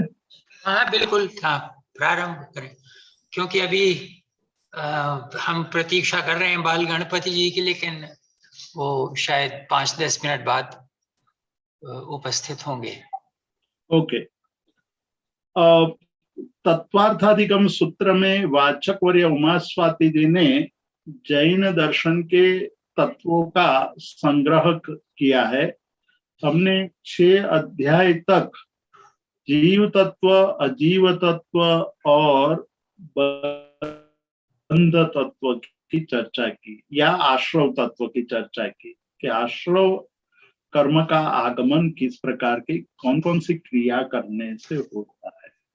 तो क्रियाओं की बात कही कि भाई ज्ञानावरणीय कर्म ऐसे ऐसे क्रिया करने से उसका आश्रव होता है, दर्शनावरणीय कर्म का आश्रव ऐसे ऐसे क्रिया करने से होता है, मोहनीय कर्म का, जो हमारे 8वें अध्याय में कर्म के बारे में, पूरा अध्याय कर्म के बारे में, कर्म का स्वरूप, कर्म कैसा होता है, कर्म रूपी है, आत्मा के साथ जुड़ करके आत्मा की शक्ति को ढांक देता है,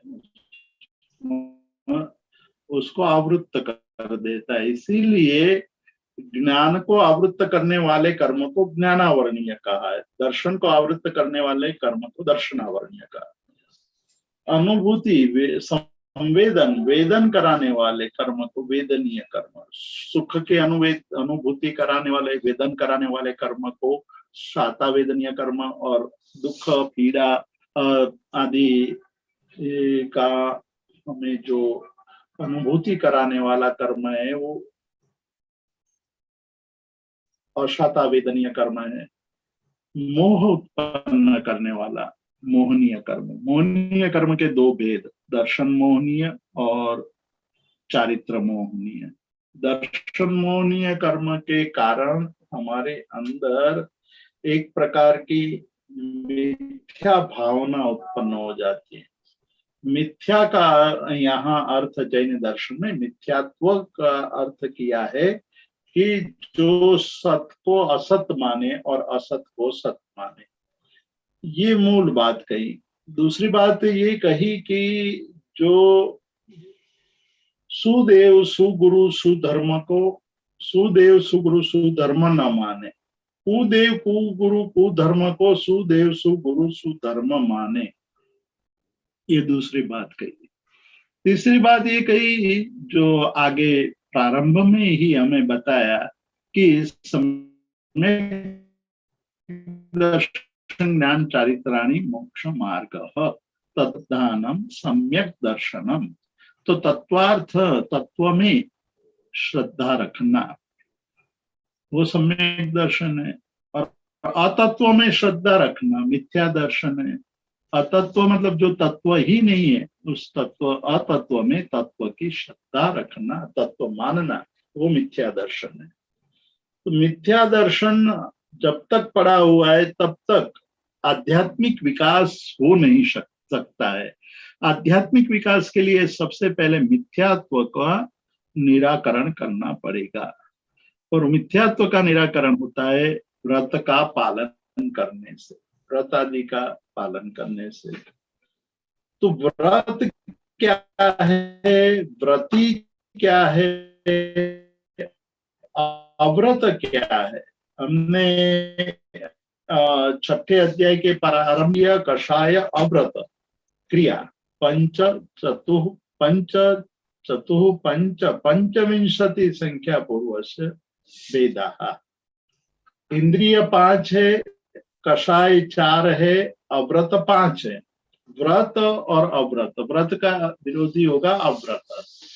व्रत का पालन करने वाला व्रती है। व्रत कितने हैं ये सब मन में भाव पैदा हो सकता है, ऐसी जिज्ञासा पैदा हो सकती है। तो व्रत शब्द प्रचलित है व्रत के लिए, तो हम ये कहते हैं संयम, व्रत का पालन करना, संयम का पालन करना है। व्रत का पालन करने वाला व्रती कहलाता है। तो मन में ये प्रश्न उठता है कि व्रत कितने हैं, कैसे हैं, उसके क्या अर्थ होते हैं, उसके द्वारा क्या लाभ प्राप्त होता है, आदि आदि। तो यहाँ पहले सूत्र में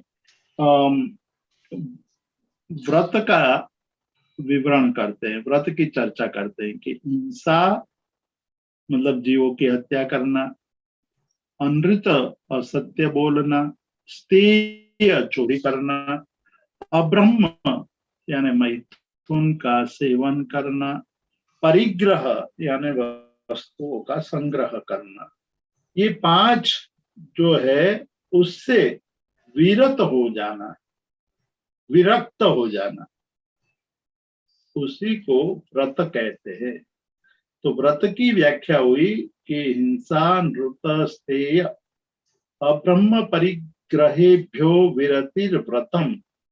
विरति यानी उससे विरत हो जाना, हिंसा से विरत हो जाना, वही अहिंसा व्रत है।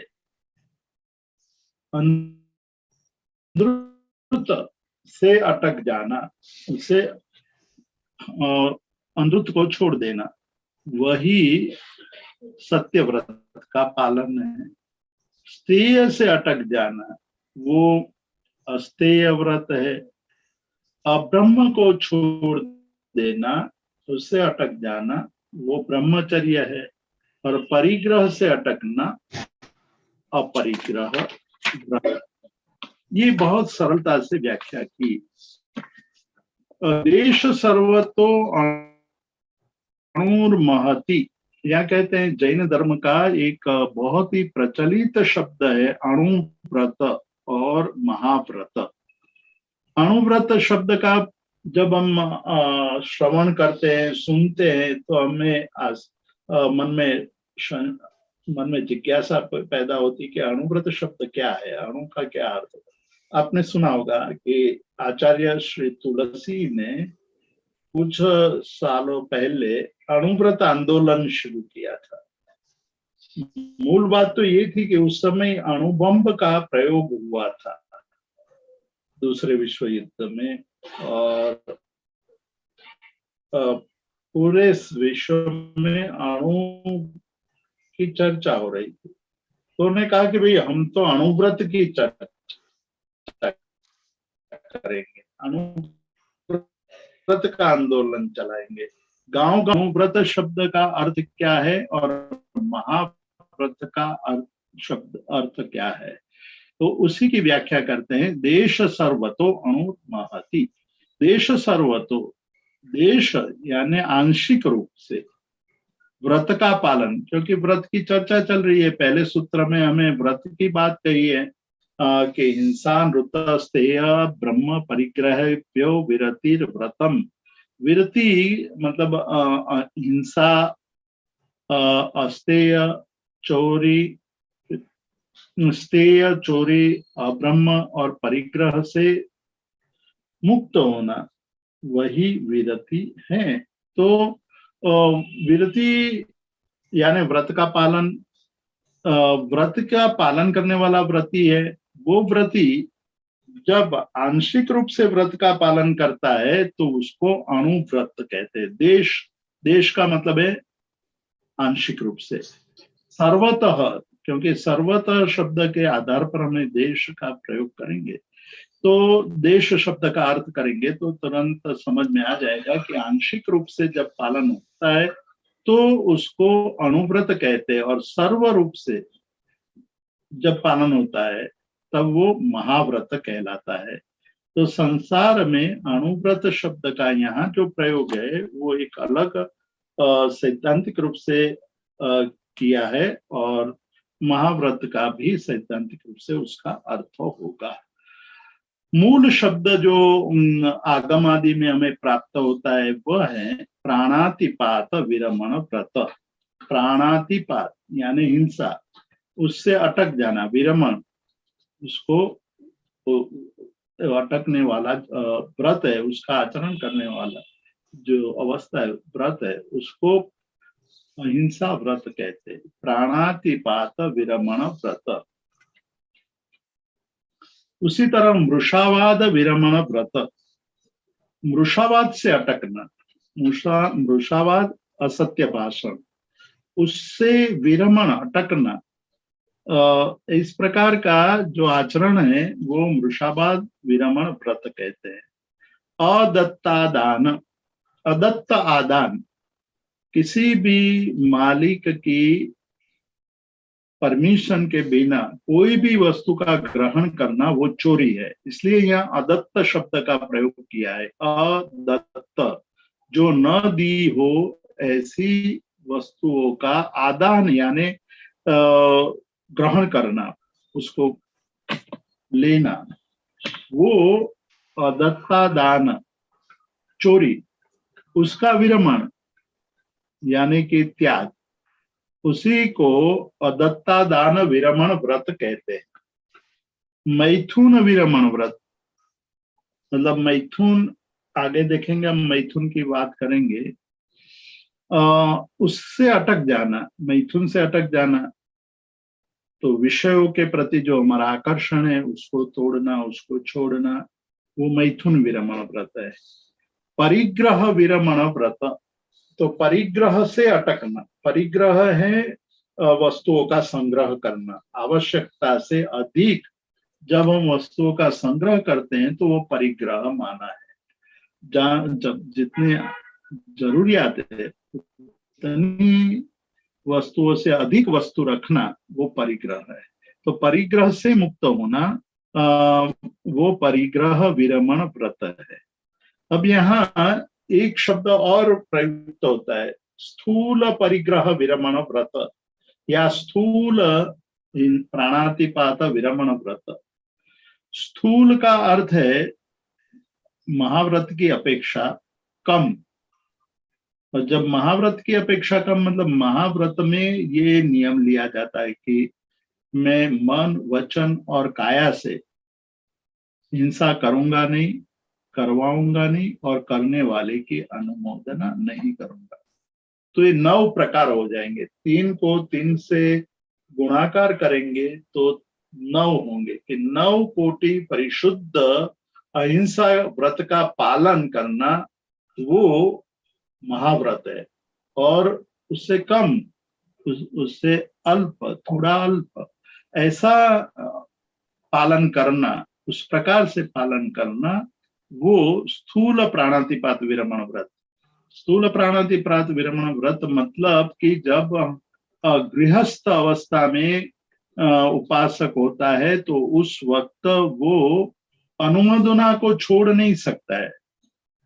अनुमोदना उनसे हो ही जाती है, मन से अनुमोदना होती है, इसलिए उनका जो आचरण होता है वो सूक्ष्म आचरण बन ही नहीं सकता है। सांसारिक व्यक्तियों के मन में अनुमोदना के भाव अनायास आ जाते हैं, तो इसलिए जो उनका व्रत का पालन है वो व्रत का पालन संपूर्ण व्रत का पालन नहीं होता है, इसलिए स्थूल प्राणातिपात विरमण व्रत का है। उसी प्रकार हम मृषावाद में भी लेंगे, दत्तादान में भी लेंगे, मैथुन और परिग्रह में भी लेंगे। तो इस प्रकार से यहाँ हमारे सामने व्रत की बात रखी है। अब व्रत के बाद जो कहते हैं कि व्रत का पालन करना इतना आसान नहीं है। व्रत का पालन करने के लिए हमारे मन को उस प्रकार के ट्रेनिंग देनी पड़ेगी, और जब हमारे मन में उस प्रकार की भावना बहुत लंबे समय तक हम बातें रहेंगे तो हमारा मन हिंसा आदि दोषों से मुक्त हो जाएगा। तो यहाँ कहा कि तत्स्थैर्यार्थम मतलब व्रतों की स्थिरता के लिए, व्रतों के पालन के लिए, निरंतर पालन के लिए भावना पंच 5 व्रतों की स्थिरता के लिए प्रत्येक व्रत की 5 भावना प्रतिदिन भानी चाहिए। पहली बात है प्राणातिपात, पहला व्रत है प्राणातिपात विरमण व्रत या हिंसा से अटकना, वो अहिंसा व्रत है। तो उसमें क्या भावना भानी चाहिए? तो कहते हैं कि क्रिया समिति का पालन करना, मन में भाव रखना है कि चलते वक्त मैं इस तरह से चलूं कि मेरे चलने की क्रिया से किसी जीव की हत्या ना हो, मतलब इतना संवेदनशील बनना कि चलते वक्त भी कोई ऐसी क्रिया ना हो कि जिसके द्वारा हमारी हिंसा हो, हमारे द्वारा हिंसा हो। तो पहली बात कही क्रिया समिति का पालन करना। दूसरा भाव बताया मनोगुप्ति, मनोगुप्ती मन को रक्षित रखना, मन का रक्षण करना। मन में अनेक प्रकार के विचार निरंतर चालू होते हैं। मन कभी भी विचार रहित नहीं हो सकता है। और जब व्रत आदि का पालन करते हैं तब भी मन के अंदर तो अनेक प्रकार के विचार आते रहते हैं। तो यहाँ कहा कि मनोगुप्ती यानी मन का रक्षण, संरक्षण करना, यानी कि आर्त ध्यान और रौद्र ध्यान का त्याग करके धर्म ध्यान का पालन करना, धर्म ध्यान में ही मन को लगाना, उसको मनोगुप्ती कही। तो आर्त ध्यान यानी पीड़ा के कारण जो मन में विचार होते हैं, आर्त ध्यान कहते हैं। रौद्र ध्यान यानी हिंसा आदि के विचार आते हैं, वो रौद्र ध्यान है। हमारा मन अधिकतर और रौद्र ध्यान में ही झूलता है। कभी आर्त ध्यान करता है, कभी रौद्र ध्यान करता है।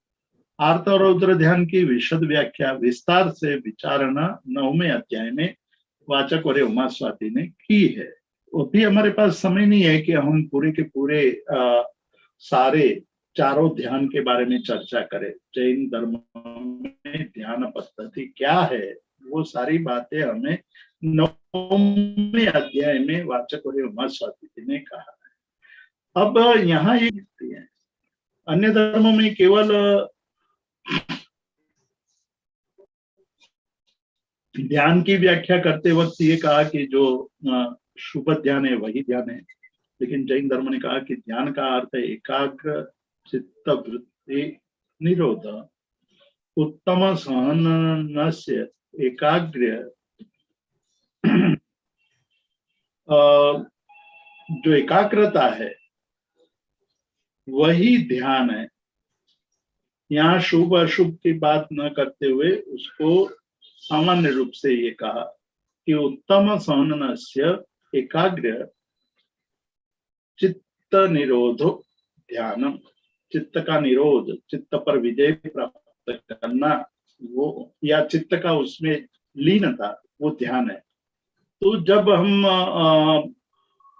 आर्त ध्यान में होते हैं तब भी मन तो लीन हो ही जाता है, या रौद्र ध्यान करते हैं तब भी चित्त की लीनता तो तत्त कार्यों में होती ही है, इसलिए उसको भी ध्यान कहा है। परंतु उसको अशुभ ध्यान कहा है, और अशुभ ध्यान से संसार का परिभ्रमण चालू रहता है। तो 2 अशुभ ध्यान माने हैं, 2 शुभ ध्यान माने हैं जैन धर्म में। तो यहाँ कहा कि परे मोक्ष हेतु, परे यानी बाद के जो 2 ध्यान है, धर्म ध्यान और शुक्ल ध्यान, वो मोक्ष के कारण है। और उसी के आधार पर कहे पहले 2 ध्यान है वो संसार के कारण है। तो संसार के कारण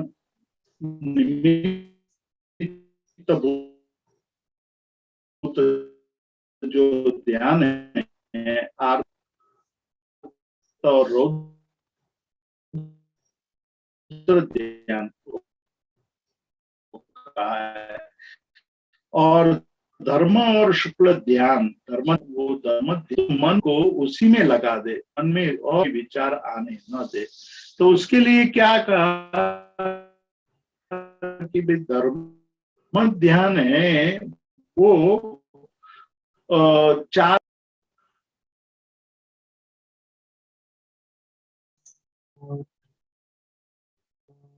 आज्ञा की बात कही। आज्ञा का अर्थ है कि तीर्थंकर परमात्मा ने कौन सी आज्ञा फरमाई है जीवों के लिए, उसका चिंतन करते वक्त चित्त को तल्लीन कर देना है कि क्या आज्ञा है। तो आचारांग सूत्र में एक जगह पर कहा है कि आणाए धम्मो, आज्ञा ही धर्म है। आज्ञा को आज्ञा का विचार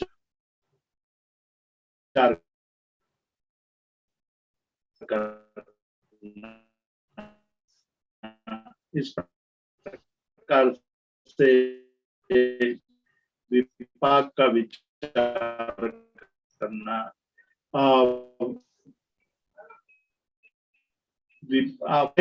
मन को लीन करने की कोशिश करते हैं, वो मनोवृत्ति है। ऐषणा समिति, ऐषणा मतलब साधु जब आहार के लिए निकलते हैं तो उसकी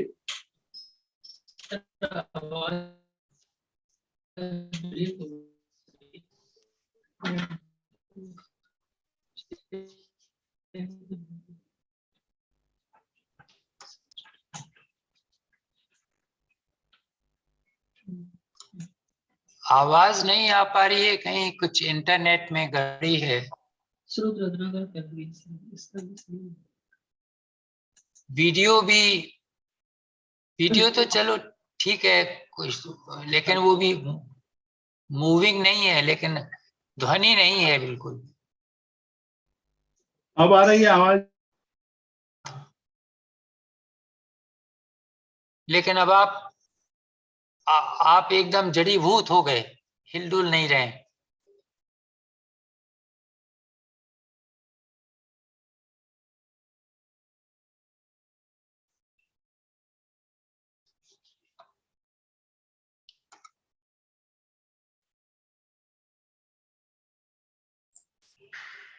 नहीं सर, अभी भी नहीं आ रही। आपकी नहीं आ रही है, हरेंद्र जी की आ रही है।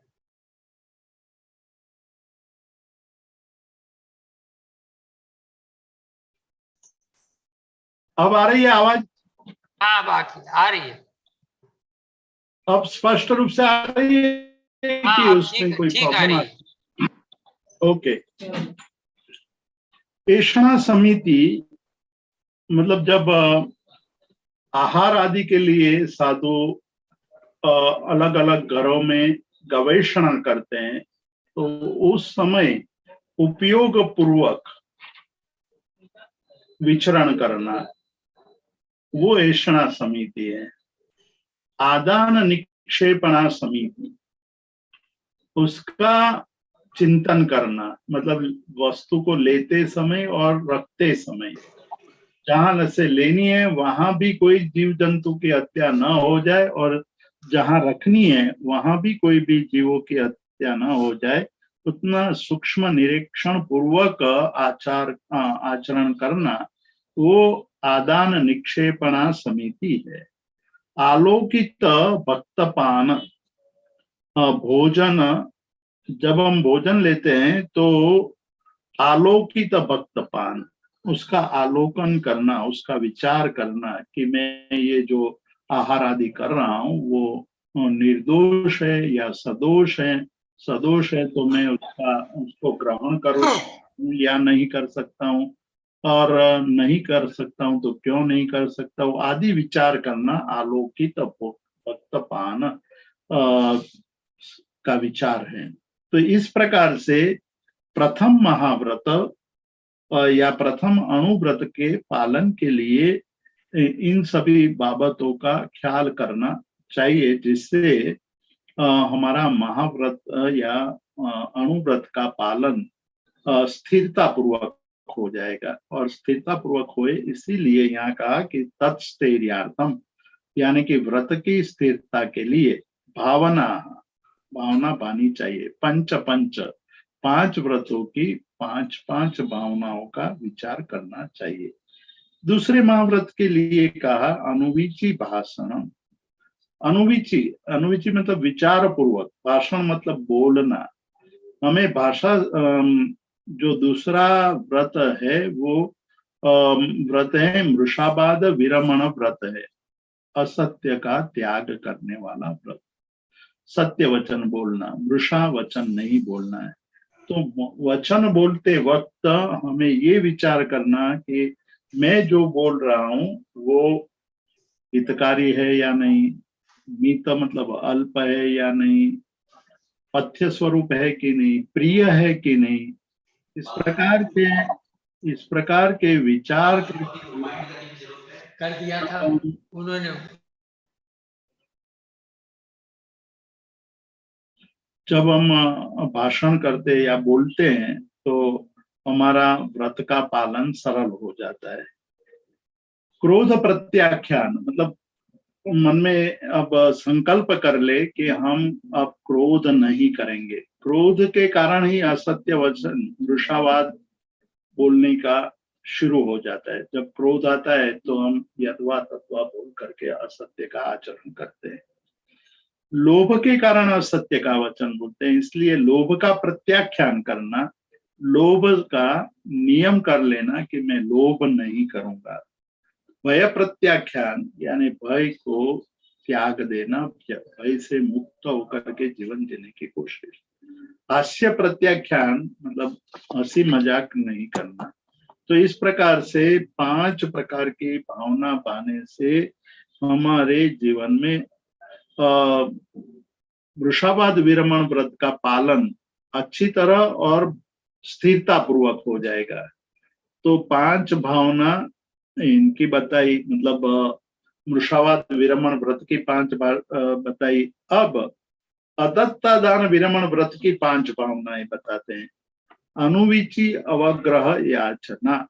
अवग्रह मतलब जगह, कि हमें जहां रहना है वो जगह का विचार करना चाहिए कि मैं जहां रहता हूँ वो जगह किसी के लिए अप्रिय तो मेरे रहने से किसी को मन में दुख तो नहीं होगा। यहाँ रहने से मेरा उनके प्रति जो भाव है वो बदल जाएगा या उस अप्रिय हो जाऊंगा। इस प्रकार के विचार करके ही अनुविची अवग्रह याचना। यदि इस प्रकार के कोई भाव वहां न दिखाई दे कि अप्रियता का या हमारे कारण उनको पीड़ा हो जाए, उनके मन में ये भी भाव आ सकता है कि ये अब तो खाली ही नहीं करेंगे, मैंने गलत कर दिया कि उनको यहाँ रहने के लिए दिया। इस प्रकार के भाव से दूसरे के मन में अप्रिय और पीड़ा के भाव उत्पन्न हो सकते। इसलिए जब याचना करें, जब हम पहली बार घर ग्रहण करें, तो जगह रहने की जगह ग्रहण करें, तो ये सारे विचार कर लेने चाहिए।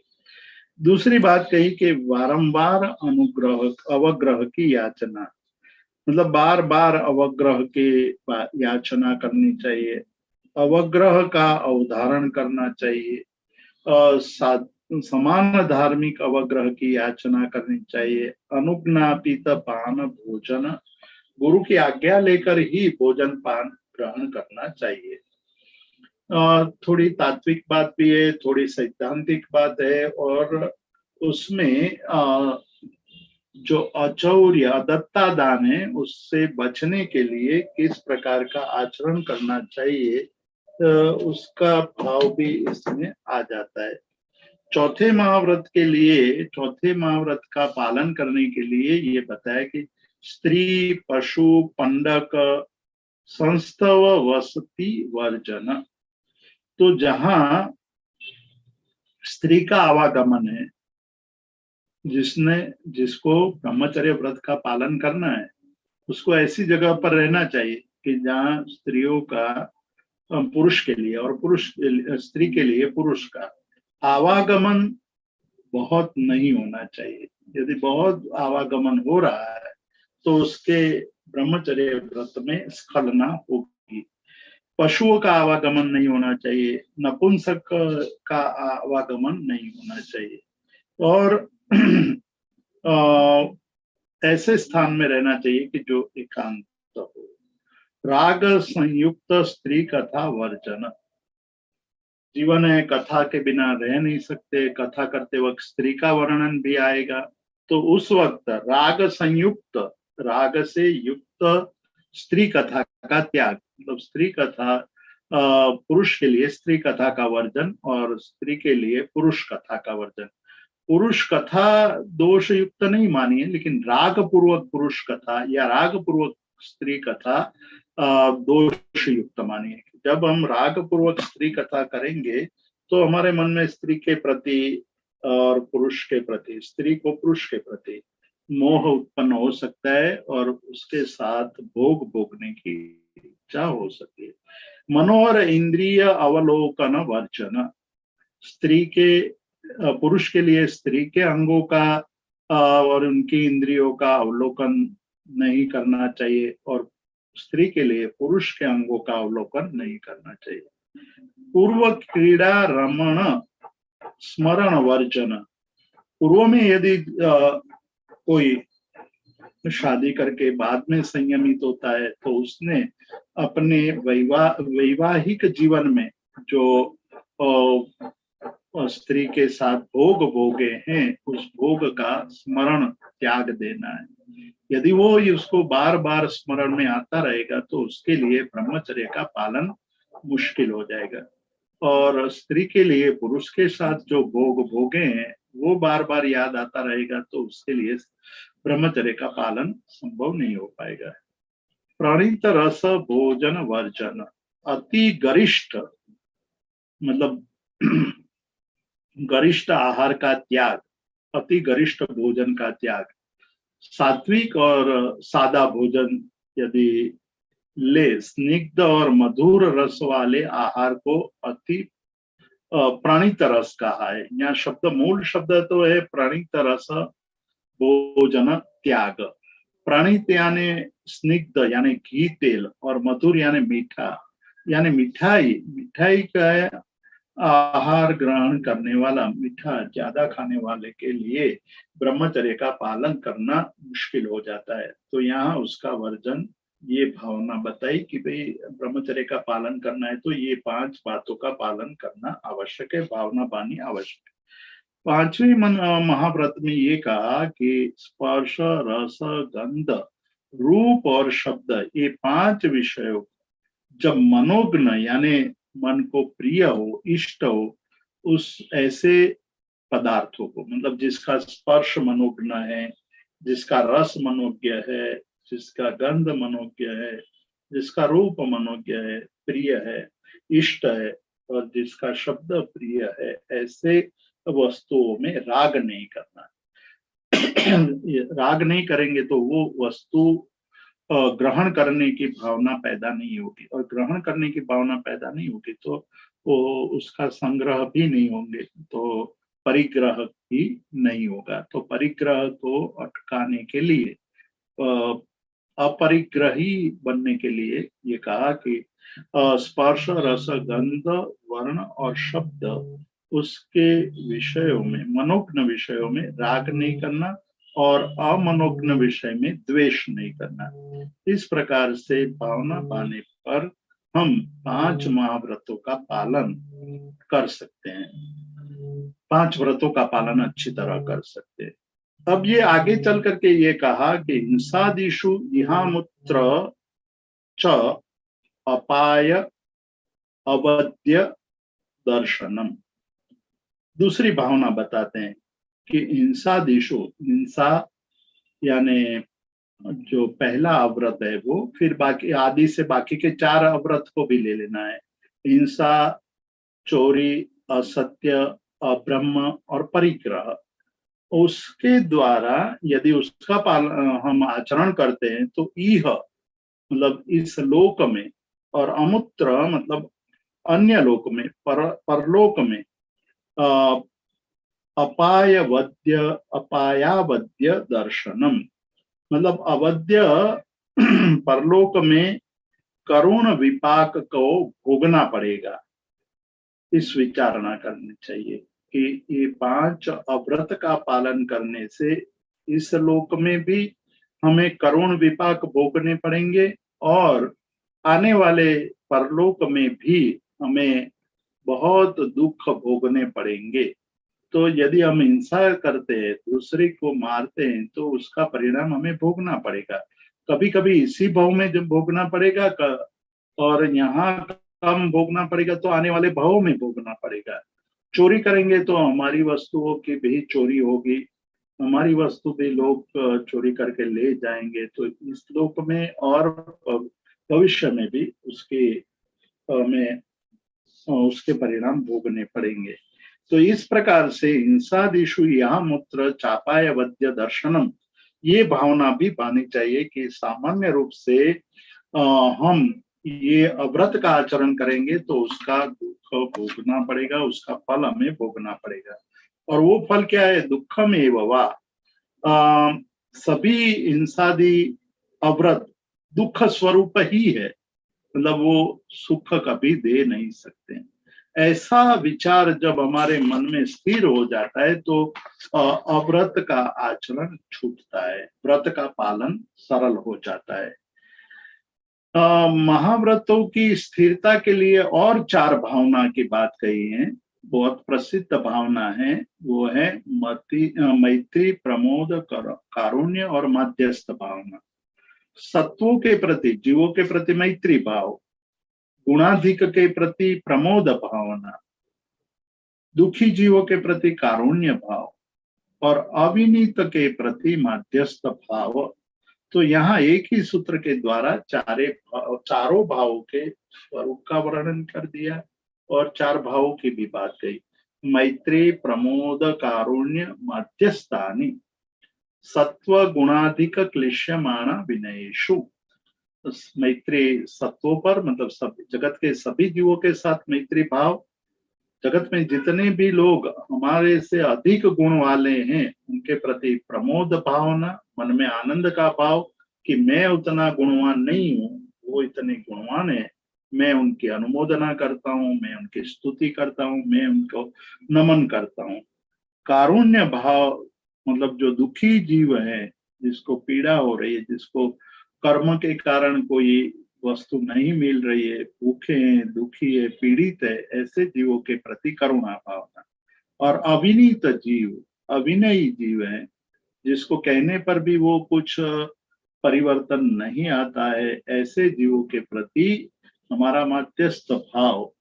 तो मध्यस्थ भाव जब हम धारण करते हैं तो हमें फिर उसकी पीड़ा नहीं रहेगी। तो यहाँ 5 महाव्रत या 5 अनुव्रत के पालन के लिए ये 3 सूत्र बहुत ही महत्वपूर्ण है कि जब हम अहिंसा, सत्य, औचौर्य, ब्रह्मचर्य और अपरिग्रह व्रत के आचरण करना चाहते हैं, उसका पालन करना चाहते हैं, तो ये 5-5 भावना, प्रत्येक व्रत की 5-5 भावना, फिर उसमें दुख का दर्शन, फिर उसका विपाक दुखदायी है, ये सारे विचार करने से और मैत्री आदि 4 भावना पाने से हमारे जीवन में 5 महाव्रत का या पंचव्रत का पालन सरल हो जाता है। तो यहाँ तक हम रखते हैं। आ गए वो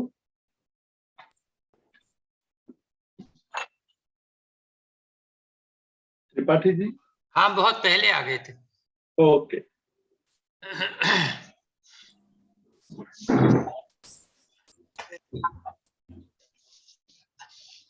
I think Professor Shri Bal Ganapati Devar Konda has already joined us.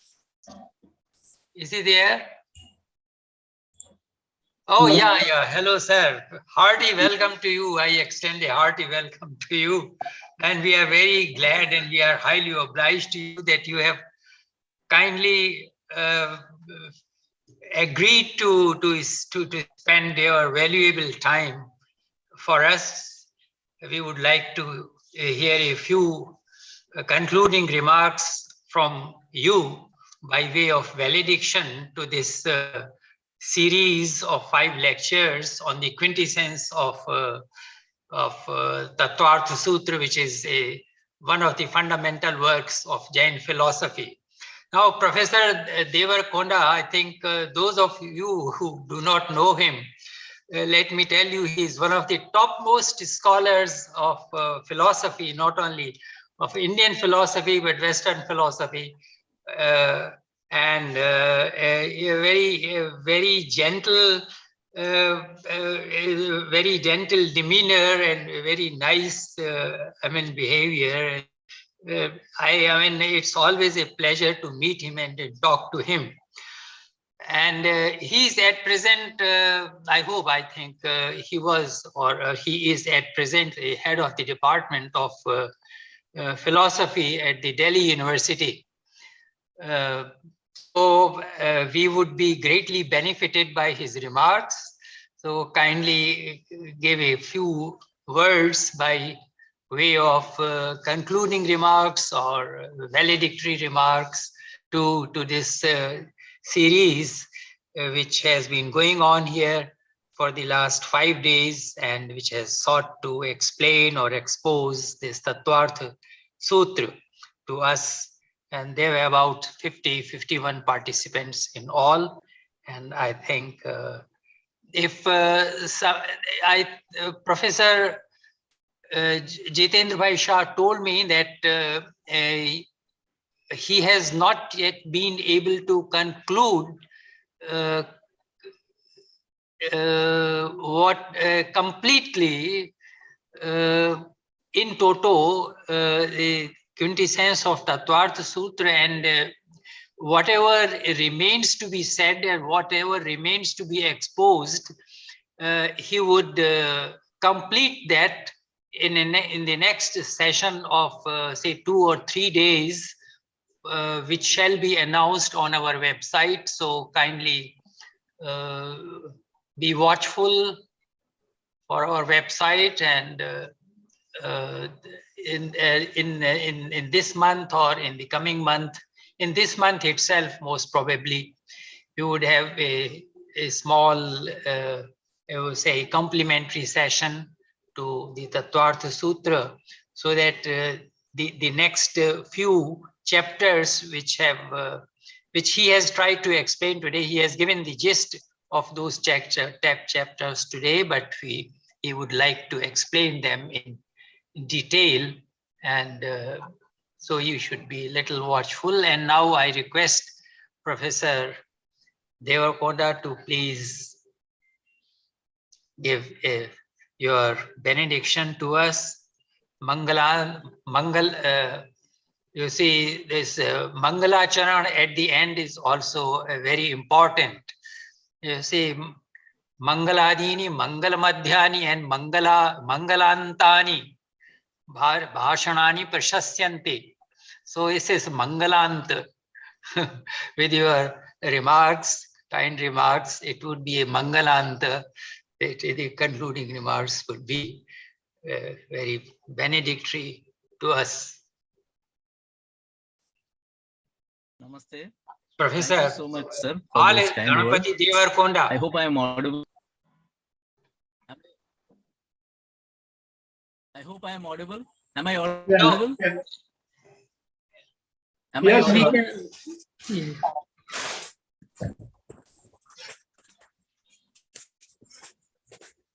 I hope I am audible, right? No? Yes, yes, you are audible now. Namaste, sir, for those kind words. I don't know how much I deserve that appreciation. Professor G.C. Tripathi ji, well-respected Sanskritist and a great scholar of classical Indian tradition, and Dr. Jitendra Bhai, who is like, I see him like a Jain warrior. No, this looks to be a contradictory in itself, in the sense that how can, being Jain, one can be warrior? He is a warrior against ignorance, and ignorance of Jain tradition. So that is how, because I have been attending these workshops, and I have been looking at the wonderful work that he is doing to the world community at large, bringing in the essence of Jainism into the light of those who are ignorant of essence of Jainism. So that is how he is doing a wonderful job, and an accomplished scholar himself. In fact, whenever I think of him, something comes to my mind. I was, in fact, he is teaching you Tattvartha Sutra of Umaswati. There in 9.25, I think, you would come across how to study a text. Okay. I'm raising this question. Anyway, let me come to this question later. But otherwise, I am indebted to be a part of this event, and also associated with Bhogilal Leherchand Institute of Indology, which is a unique center of excellence for Jainology as well as allied areas of Indology. And friends, those who have who joined as participants, you're so lucky. When I was a student, I did not get such kind of an opportunity. I really repent for not getting such kind of an opportunity of listening to a wonderful scholar, he himself coming forward and introducing the text to us. It's like a privilege for you. I don't know how many of you can understand that it is a privilege to you. Every year, Bhogilal Leharchand Institute organizes 2 programs. One is on Prakrit learning, Prakrit language and literature. The second one is on Tattvartha Sutra. And I have been watching it at least since last 4 years, since the time I got associated with G.C. Tripathi ji and Jitendra bhai. So I really feel so nice that the tradition continuously every year they're taking it forward and bringing more and more people understand the essence of Jainism. Often, friends, we come across a criticism saying that what is the use of these textual workshops? Okay, people say that it is waste of money, waste of time, etc., such kind of remarks that we get from various corners. I feel that these textual workshops are very important. Why are they very important?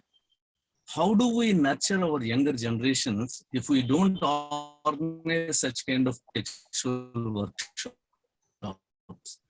This kind of textual workshops expose the student to the text directly. As I said, and you have got it. So how do you get introduced to a text? Because at this, as a student, you will not be, it may not be, your mind may not be ready to read a text.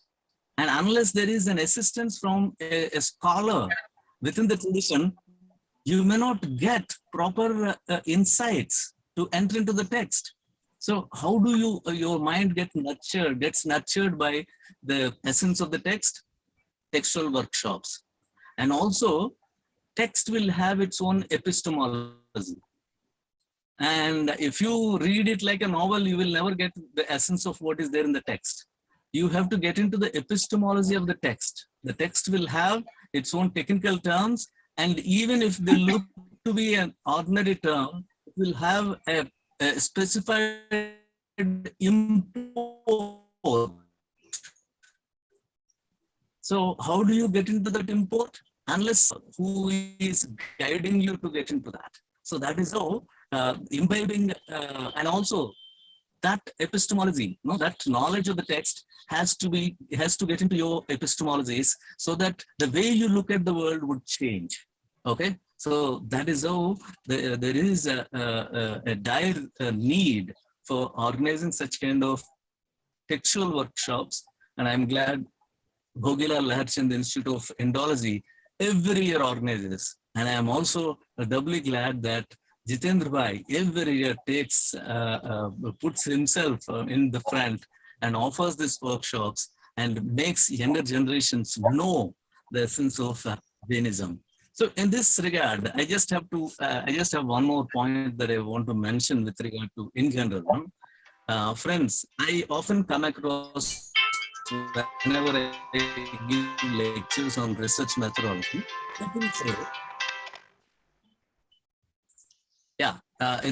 during the research methodology workshops, some people confront and say that why is it that there is no methodology in Indian tradition?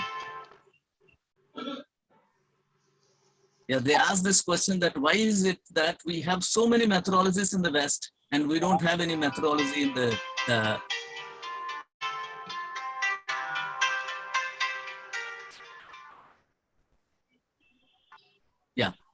why is it that there are so many methodologies in the West and we don't have any methodology in Indian tradition? This is utterly wrong. If you have opened this book, Umaswati's Tattvartha Sutra, this is what Jitendra bhai might be teaching you. You look at the contents, you look at each of these chapters, and how does it proceed from one chapter to another chapter, one section to another section, and one sutra to another sutra. Okay, you would understand that there is a wonderful methodology that is existent, which encompasses the text and presents it in a coherent way. Okay. Without a methodology, do you think this text has come up just like that? No. We have every text of Indian tradition, especially this text that is being taught to you, has a wonderful methodology. I want you to recognize that. And along with the content, you also try to recognize the methodology that the text tries to present. That is number one. The second important point is, as I was mentioning in between, the text tells you how to read a text. Okay, and this Tattva Sutra also presents how to read a text, how to read a scriptural text. Okay, and it says, I think probably it is 9.25, no, Sutra 9.25, that mentions there are 5 steps, 5 stages of studying a text. One is listening. Okay, listening to what is happening in the text. Okay, there is a teaching, and through teaching you listen to that, and then it is not that you listen to that and then stop there. Okay, after listening, when the teaching is going on, you listen to that and you don't stop there.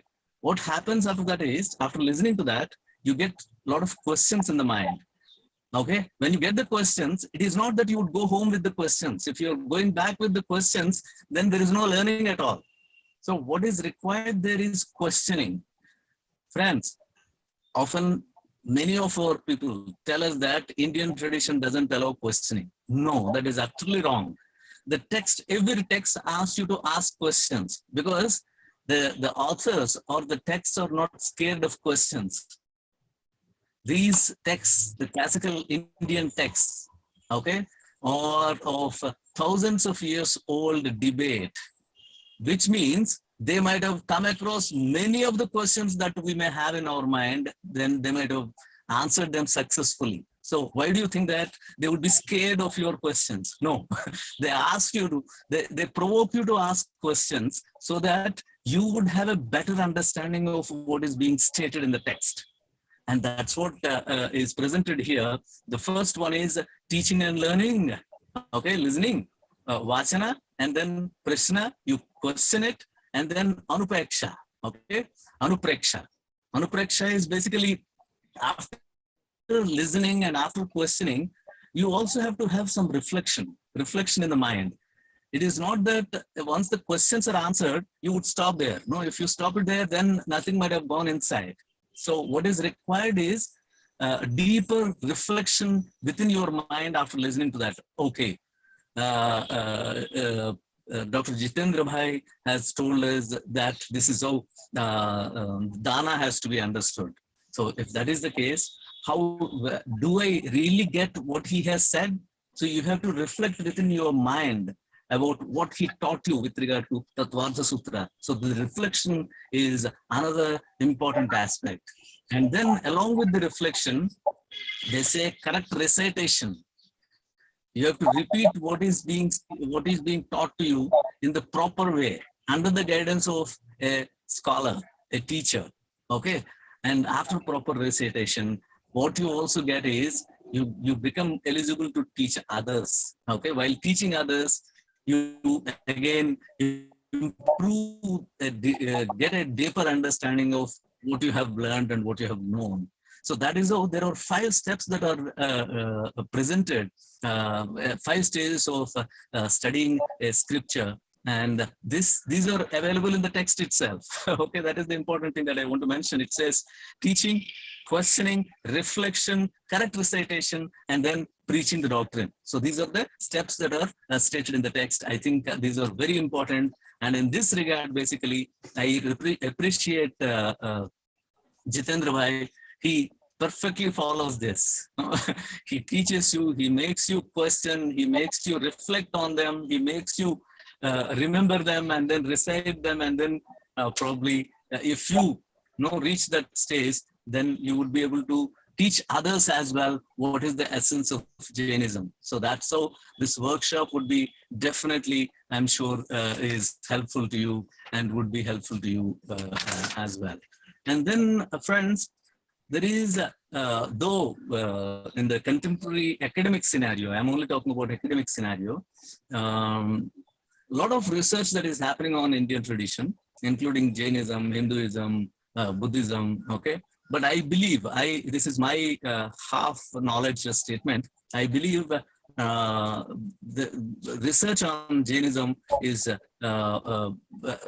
comparatively a little less.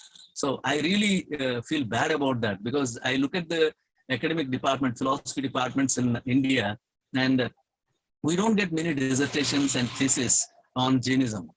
Okay, so I believe it is not that. Okay, by this I'm not trying to draw that Jainism is Jainism doesn't have answers to the contemporary problems. Okay, so that's what I wanted to point out. Jainism has profound answers to the contemporary problems. Profound answers. Okay, you pick up any text and start looking at it. It will give you wonderful insights, which would help you to cope up with the contemporary human life. Okay, how do you cope up with the problems of contemporary human life? Jainism has profound answers to that. So it has solutions to the modern evils that are readily found in the Jaina way of life and also Jaina teaching. So I want you to recognize that. And some of you, there are, I see at least 40 plus participants here. You should take up research on Jainism. After reading this text, after learning this text through Jitendra Bhai, you should do some research on this text and also on Jainism, relevance of Jainism to the contemporary life. In this regard, one of the problems that we see around us is violence, right? And there is a ready answer to violence in Jainism, especially when we talk about religious violence, friends, because that's how the world is projected by some scholars, some enlightened scholars, saying that there is a war of civilizations and war of clash of civilizations, etc. But actually, Jainism has wonderful answers to the kind of conflict that is being projected. And this is what contributes to comparative religion, richly to comparative religion, and also richly to interfaith dialogues. What is it? The theory of Syadvada, Anekantvada. These two help us so much in widening our understanding that your standpoint is always only one of the standpoints. Okay, so understanding of that, looking at the reality, and this is how the problems of religious violence or any kind of violence can be minimized. And the other one is we do talk about environmentalism. Now it is a big issue, right? We have to protect our environment, and everybody argues, everybody, there is an activism, there is an academic activism, all sorts of things that are happening. But Jainism is one of the best philosophical philosophies which has rich resources for this. And in this regard, friends, I would request you to read Professor Pankaj Jain, who worked on religion and ecology. He brought out a couple of books on religion and ecology, where he highlights Jaina way of life and shows how it is in consonance with protection of the environment. And it's not just violence and environmentalism. Even if you look at the consumerism, the global problem is consumerism, right? You don't know, see, you are provided with multiple choices, and you are bombarded with choices, and this being bombarded with choices, you, even if you don't need it, you feel like purchasing it, right? So that is the victory of consumerism, the consumeristic ideology on us. How do you deal with that? Even if you don't need it, you start purchasing it. How do you counter this kind of a situation with which we are completely daily brainwashed? How do you do that? And when I joined, Jitendra Bhai was introducing you this concept of aparigraha. And aparigraha is the best thing, non-possession. It tells you, it gives you insights as to what is to be, what is it that belongs to you. Okay, we think that everything belongs to you. Whatever you can purchase with money belongs to you. This is what you think. But what is it that actually belongs to you? You have to really struggle hard to understand that. And this, and also there are wonderful insights with regard to vegetarianism that we find, and most importantly, Now, this is an important point that I'm talking about. When it comes to the concept of yoga, it is projected as though Patanjali yoga is the only yoga. And then some people also give credence to Bhagavad Gita's conception of yoga. And some people go beyond that and say that even Buddhist conception of yoga and meditation are also celebrated. But friends, Jainism has wonderful conception of yoga. I really feel bad that this is not really projected and highlighted in the contemporary scenario, no popular scenario, public scenario. But otherwise, Jainism's conception of yoga is something that is to be highlighted and which requires much deeper study. In fact, even Uma Swati, this work also refers to the concept of yoga and meditation so many times. It talks about meditation, different kinds of meditation, white meditation and Raudra meditation.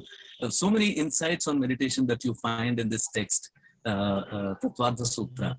And Uma Swati, in fact, he defines yoga as sum of all activities of mind, speech, and act. Okay? See, you as an individual is understood to be a being comprised of thought, speech, and action. Manasa, Vacha, Karmana. These three are the ones which determine what you are, and these three are relate yourself with the other that you have around you. Okay, and the combination of all of them, the alignment of all these three is what is called as yoga in Tattvartha Sutra, and this is something that is to be worked upon and highlighted. Then meditation is defined as ekagracinta and being in the moment of continuous real time. No, that is what is understood to be yoga. Yoga means being in the moment of continuous real time. So this is what you find even in mindfulness of Buddhism, right? So Samayika yoga that is celebrated in Buddhism is not properly highlighted, unfortunately, and this dimension requires deeper study, and I hope some wonderful works come in this area as well. And I think some of you should come forward to respond to that. Lastly, I'll just take 2 more minutes. All of us have a concern, okay? Our concern is, what is the goal of human life? And we also know that our classical traditions tell you that goal of life is liberation. And then you also try to somehow with our mundane understanding, when going somewhere and looking for liberation, what that comes when we talk about liberation. The Jainism's explanations are wonderful in this regard, friends. Firstly, I'll talk about what is good life. All of us want good life, right? Can anybody say that I don't want good life? No. Everybody, every rational being would start arguing that I want a good life. But unfortunately, we don't know what is good life. That is a problem. Okay. Even if you ask, how do you define good life? It would be difficult for you to understand for yourself. So the problem for all of us. And Jainism provides a wonderful answer to this question. It says autonomy is important. Autonomy. Okay. What is this autonomy? There are 3 principles that I find in Jainism, which are if we can understand properly these 3 concepts, that's enough for our life. Okay. What are they? One is non-violence, ahimsa. You would say all of us know about it. Why do you stress it so much? No, there is no need. No. How do you understand ahimsa? You understand ahimsa to be non-violence, right? But actually, ahimsa doesn't mean non-violence. What ahimsa is telling us is that it's not just don't harm other. It is also telling you that there is an autonomy of life of every being. Every individual being in the world that is existent is autonomous, and you have no right to infringe into its life and create problem to it.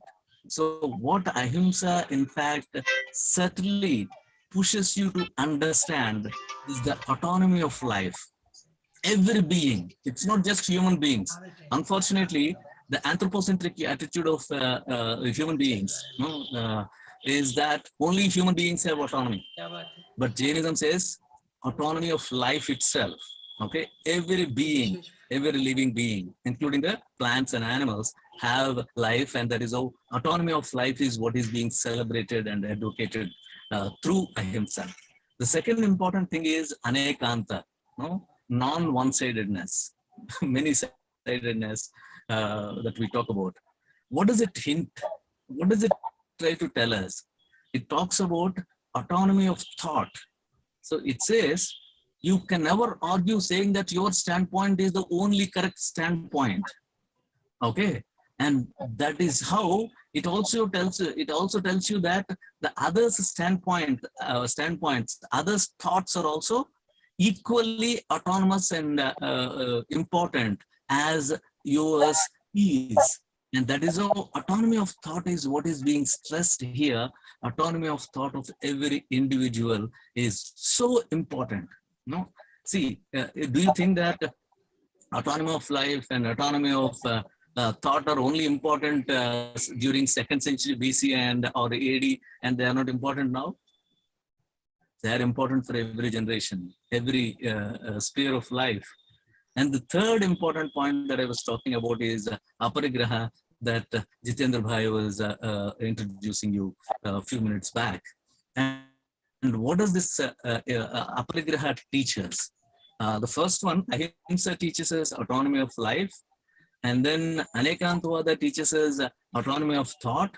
And this one, see, if you're positing autonomous beings, no, if you're saying that they are independent, they are autonomous, they are different, then is it okay? No, that creates a problem. And aparigraha is the one which integrates all of them. Okay, it talks about the interdependence of all existence.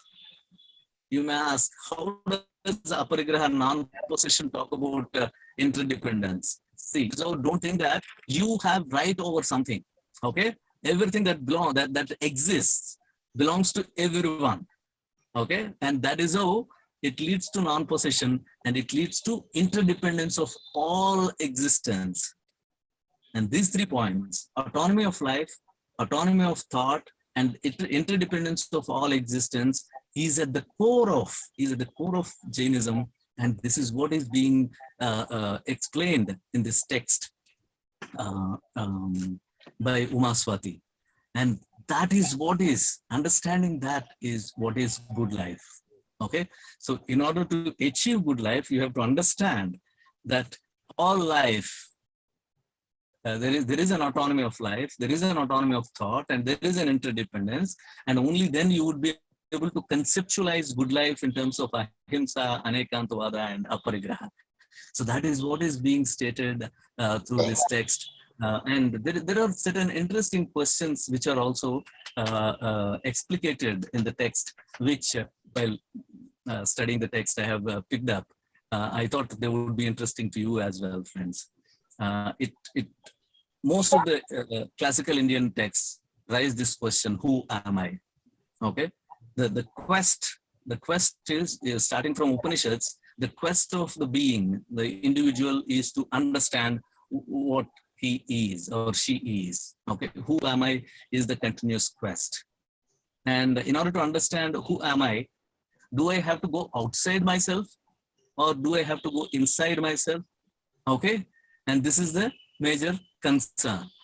And Indian tradition always tells you that you have to go inside yourself and understand. And once you understand yourself, then it is possible for you to understand the other as well, because you have understood yourself.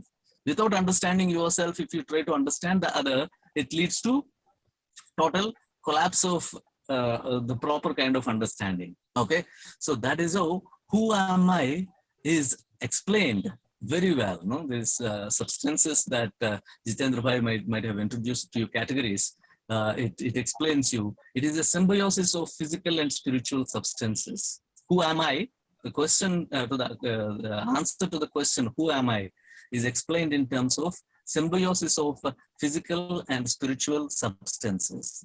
And then the question that comes is, why am I here? Friends, I advocate something called philosophical counseling. This is what I've been advocating these days, saying that philosophy can provide a better understanding of life to the individual.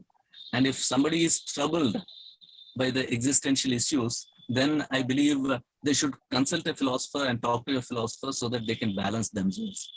And even in this regard, I believe, I strongly believe that Jainism has rich resources for philosophical counseling, which is emerging as a contemporary perspective of philosophy, one of the branches of philosophy, philosophical practice. Okay, so even here, like the question that comes forward is, why am I here? Why am I in this life? Why am I in this family? Why am I here? This question continuously comes to us and disturbs us. And they say, as an answer to this question, why am I here? I'm here to realize, who am I? Okay, the first question is, who am I? And who am I means symbiosis of physical and spiritual substances. And the second question is, why am I here? And why am I here? Because I'm here to know or realize who am I. Okay, so that is how the quest, the search gets into oneself. And then the question that comes forward is, from where did I come? Now, this is always a troubling kind of a question to everyone, whoever tries to philosophically speculate. From where did I come? They say, I come from past karmic influences. So what is it that that brings me to the life? It is my karmic influences, and that is how I have to get rid of these karmic influences through my actions and inactions as well. And where am I going? The last question is, where am I going? I am moving towards liberation. You have to continuously work towards your liberation, so that you will, in the process, you realize who you are, and that is how you also get rid of these karmic particles as well, karmic influences. And this whole process of questioning the existence itself, and through questioning, making you get into your own self and realize the answer within yourself is very important. And Indian tradition says, text is required, scripture is required. Text has to tell you where to go, and the teacher is required, like Jitendra bhai, to tell you how to understand it in a proper way. And text, along with the proper guide, will lead you to understand, get the knowledge, and this knowledge is to be reflected within you so that you would imbibe it. And then that leads to a kind of knowledge within yourself, which would be helpful to you for your life. And I'm glad this wonderful text is being introduced to you all. And I'm sure all of you might have got benefited by this, by these lectures, by this profound scholar that we have with us. And I really appreciate and pay my gratitude to Dr. Tripathi ji for this wonderful invitation, and my sincere gratitude to Jitendra bhai as well for making me a part of this program. Thank you so much. Thank you very much. Thank you very much. Thank you very much, Professor Devarkonda. I don't know how to, I don't have the words to thank you, the proper words, how to, construe my words of thanks to you. But we are highly obliged to you. It was an independent lecture on Jainism itself. So after this series of 5 lectures, this was a wonderful conclusion with your lecture on Jainism. You not only highlighted the importance of Jainism, but also stressed the point that one has to make a deeper study of it in order to highlight its importance for the modern world. And then you also explain very clearly that if you want to understand many questions which bother you about your own existence, then you have to go to a text and to find, first of all, find a proper text, because the answers of your problems or questions might already be there, because you are not perhaps the only person who have thought about them, whom these questions are bothering. Some other scholars, they also thought about it, and they might have composed a text. Then find a proper text and find out also a proper guru who can explain this text to you, because only with the help of a text you can understand properly the answers of your questions. And these texts, they usually they do not contain the thoughts of only one person, but they are in fact they contain a quintessence of knowledge which has been handed down from generations, from many generations.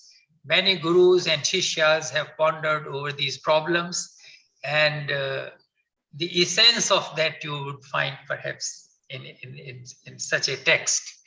And in order to explain it, you have to first seek a guru, a guru like you have already pointed out, Jitendra Bhaiji, who could explain you these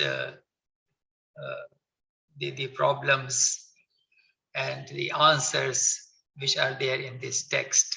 So the importance of Jainism, the importance of philosophy in general, philosophical thinking in general, and the importance of Jainism, importance of text, a study of a text, a textual study, and importance of a proper teacher, a guru.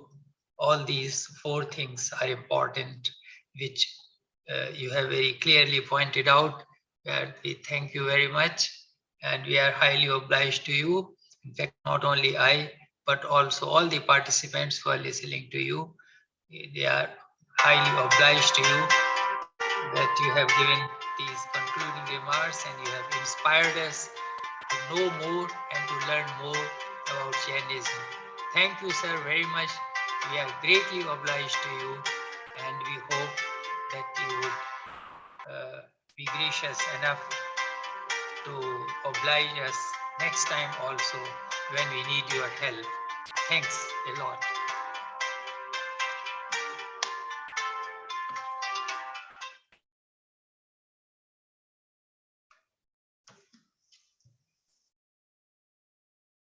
Thank you, sir. Yeah, thank you so much, sir. Namaste.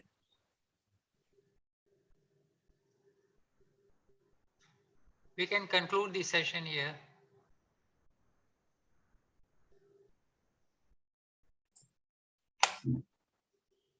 Sir समाप्त करें? कर दें। जी, okay.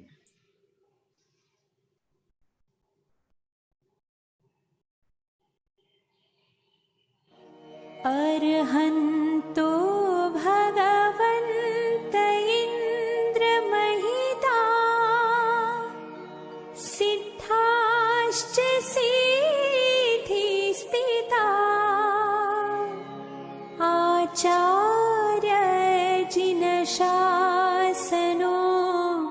नतिकरा पूजा